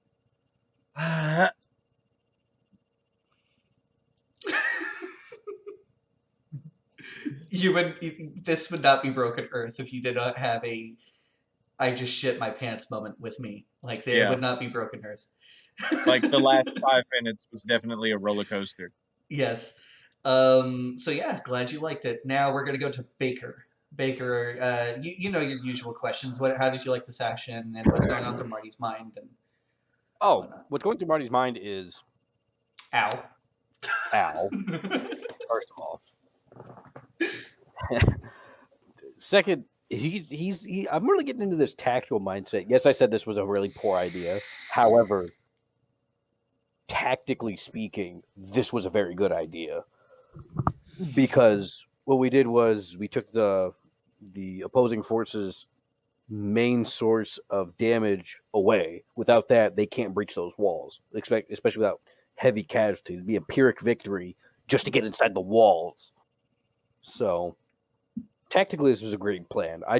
It was hilarious because I was like, "Here's this plan," and everyone's like, "Yeah, sounds like a plan. It's a plan. None of us have anything better. Let's do that. Sounds good to me." It's like no suggestions, nothing. And then the mortar, there happened to be 2 guys right there. I'm like, well, we need to destroy that thing anyways. Like, let's see if Warren will let me kill both of these guys in one throw.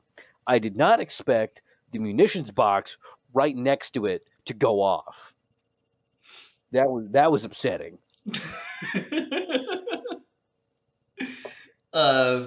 So, but as far as the session is concerned, you like the session? I loved it. It was amazing. Okay, so now One of my favorite sessions. Wendigo's still my personal favorite. But... this is a close second. close. Oh, it was like neck and neck right there. So as far as keeping faith with the world is concerned, and keeping faith with our plan for the story, how am I doing on that front? Oh, great. I would say that the only thing is that now you've introduced artillery pieces, and so thus maybe not another big artillery piece, because this is, you could potentially call this like a mini boss, but instead of fighting a mini boss, we're fighting an objective. So I would say that there probably need to be some artillery related hazards in the future. Maybe not like, hey, we need to take out those artillery pieces, but you've introduced them into the story, thus they need to be used. Okay. We've introduced supernatural creatures, thus they're going to be used a lot more. So that's just my 2 cents on that. Mhm. But fantastic. I love where this is going. I'm so happy that it's going the way it is, and I'm super happy and super excited for wherever this is going to go in the future. I think if we could potentially get like some kind of publisher, maybe we might be able to turn this into a full-on campaign like Adventures of the Acheron or Adventures of the Windsmith, where that world was created and it was like, hey, go use this. I would love to be able to do that, and I'd love to see somewhere else on YouTube some dude with a bunch of nerds on Discord running this campaign, running a completely different story, running a completely different operation. That would make me so proud and so that would make happy. me proud too. Yeah. I mean, you can submit that stuff to the publishers of D&D. Yeah, but we also did change some rules and a little bit and such and things. We retconned a couple of things. Most of the things we didn't. The only things we really retconned were Damage. firearm damage. Mhm. But that was just because the world is based on firearms. Like Yeah. you can't give a level 1 a 2d12 pistol. That doesn't make any sense. Yeah.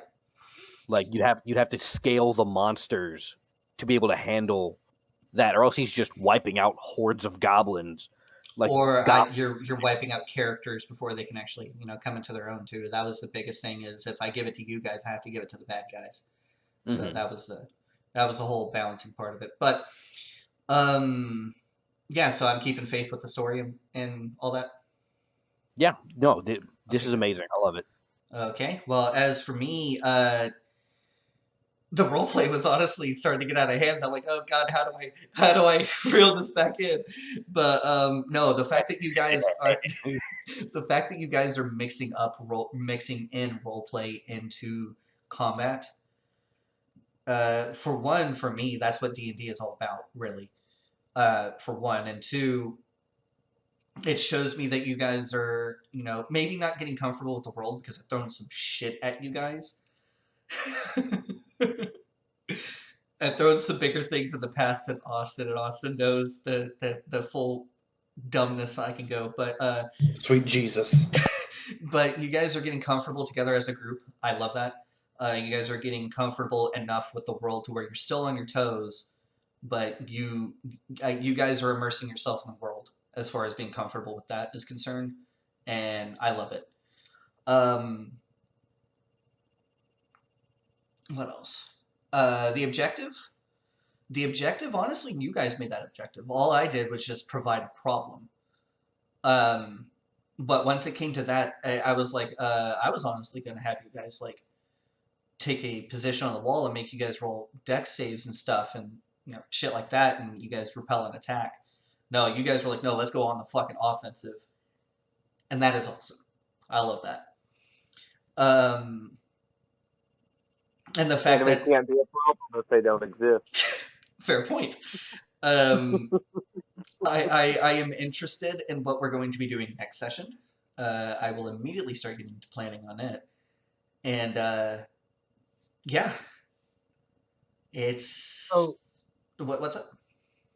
This artillery that we just destroyed is not going to be able to be put back together, correct?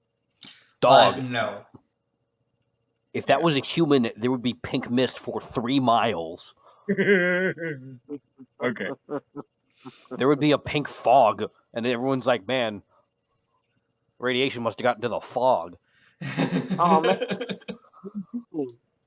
Like, we can't hear you, Brandon. Yeah, you were a little muffled there. Said, oh man, we're covered in Timmy.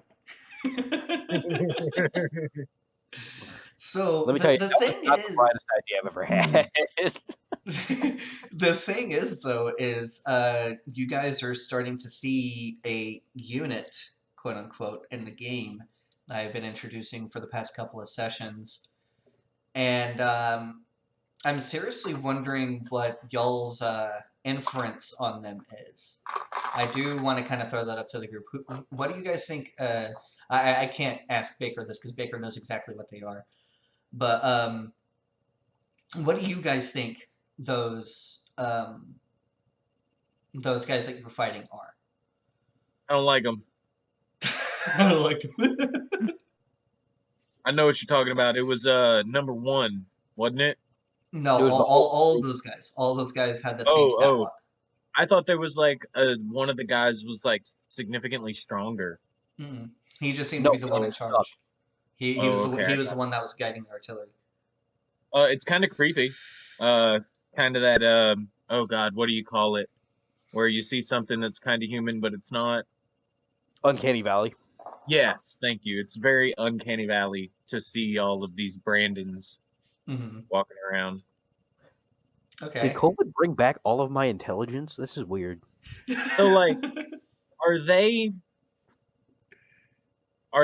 all like clones, like identical to Brandon, or are Uh, they look different? They're all just dressed and look and styled just like him. yeah, So, that's pretty much what it is. Like the same hairstyle, the same clothing, the same armor. Gotcha. if I remember But it right, appears to be different people. Brandon, just to refresh everybody's memory, Brandon has like a clean dark set of jeans, black t-shirt tucked into pants, good like nice belt, nice set of shoes, boots of some kind, Wearing a plate carrier, wearing a plate carrier, just kind of doing his thing. but he has like his hair is put up in a very specific way, very clean shaven. Um, So think like medium fade, like light beard, yeah. like light to medium beard. It's all just kind of faded together, medium fade style. Kind of like you, Mykel. Maybe a little more clean cut, but hey, you look like a bottle brush. You're a little ragged there, dude. He's had a long day. What about you, Bran? I'm sorry. I need you to say the question one more time. What do you think of these guys that you were fighting? I think they're assholes for one. I mean, they fucking shot me, They won't but I die. mean, but no, it's overall. I mean, I think that story wise, they make good. They make for a good story. Uh, like you said, kind of creepy that they're all dressed the same. I mean, twinsies is one thing, but twin thousandsies is that's a little much. What about you, Austin? What do you think of those guys? I definitely do not like the fact that they're all the same. I don't. It's creepy. Okay, I wasn't honestly going for that, but like the fact that you guys are creeped out by it, that's a good thing. Baker, high five through the video because we did awesome. It's creepy as in I want it to die, not as in like little China dolls that line the walls at some Vermont B&B. All right, well, I got nothing else left for you guys other than you guys. It seems like the sessions as we play, they get better and better and better and better, and I am absolutely fucking loving it. But I think that it's time for us to go and time for us to quit yakking our yaws and let our watchers go back to, doing the things that they're doing. So with that being said, we will see you guys later. Thank you so much for watching, and again, leave a like, comment, subscribe, all those good things. Help us, please help support us, and we will see you guys next time on Broken Earth.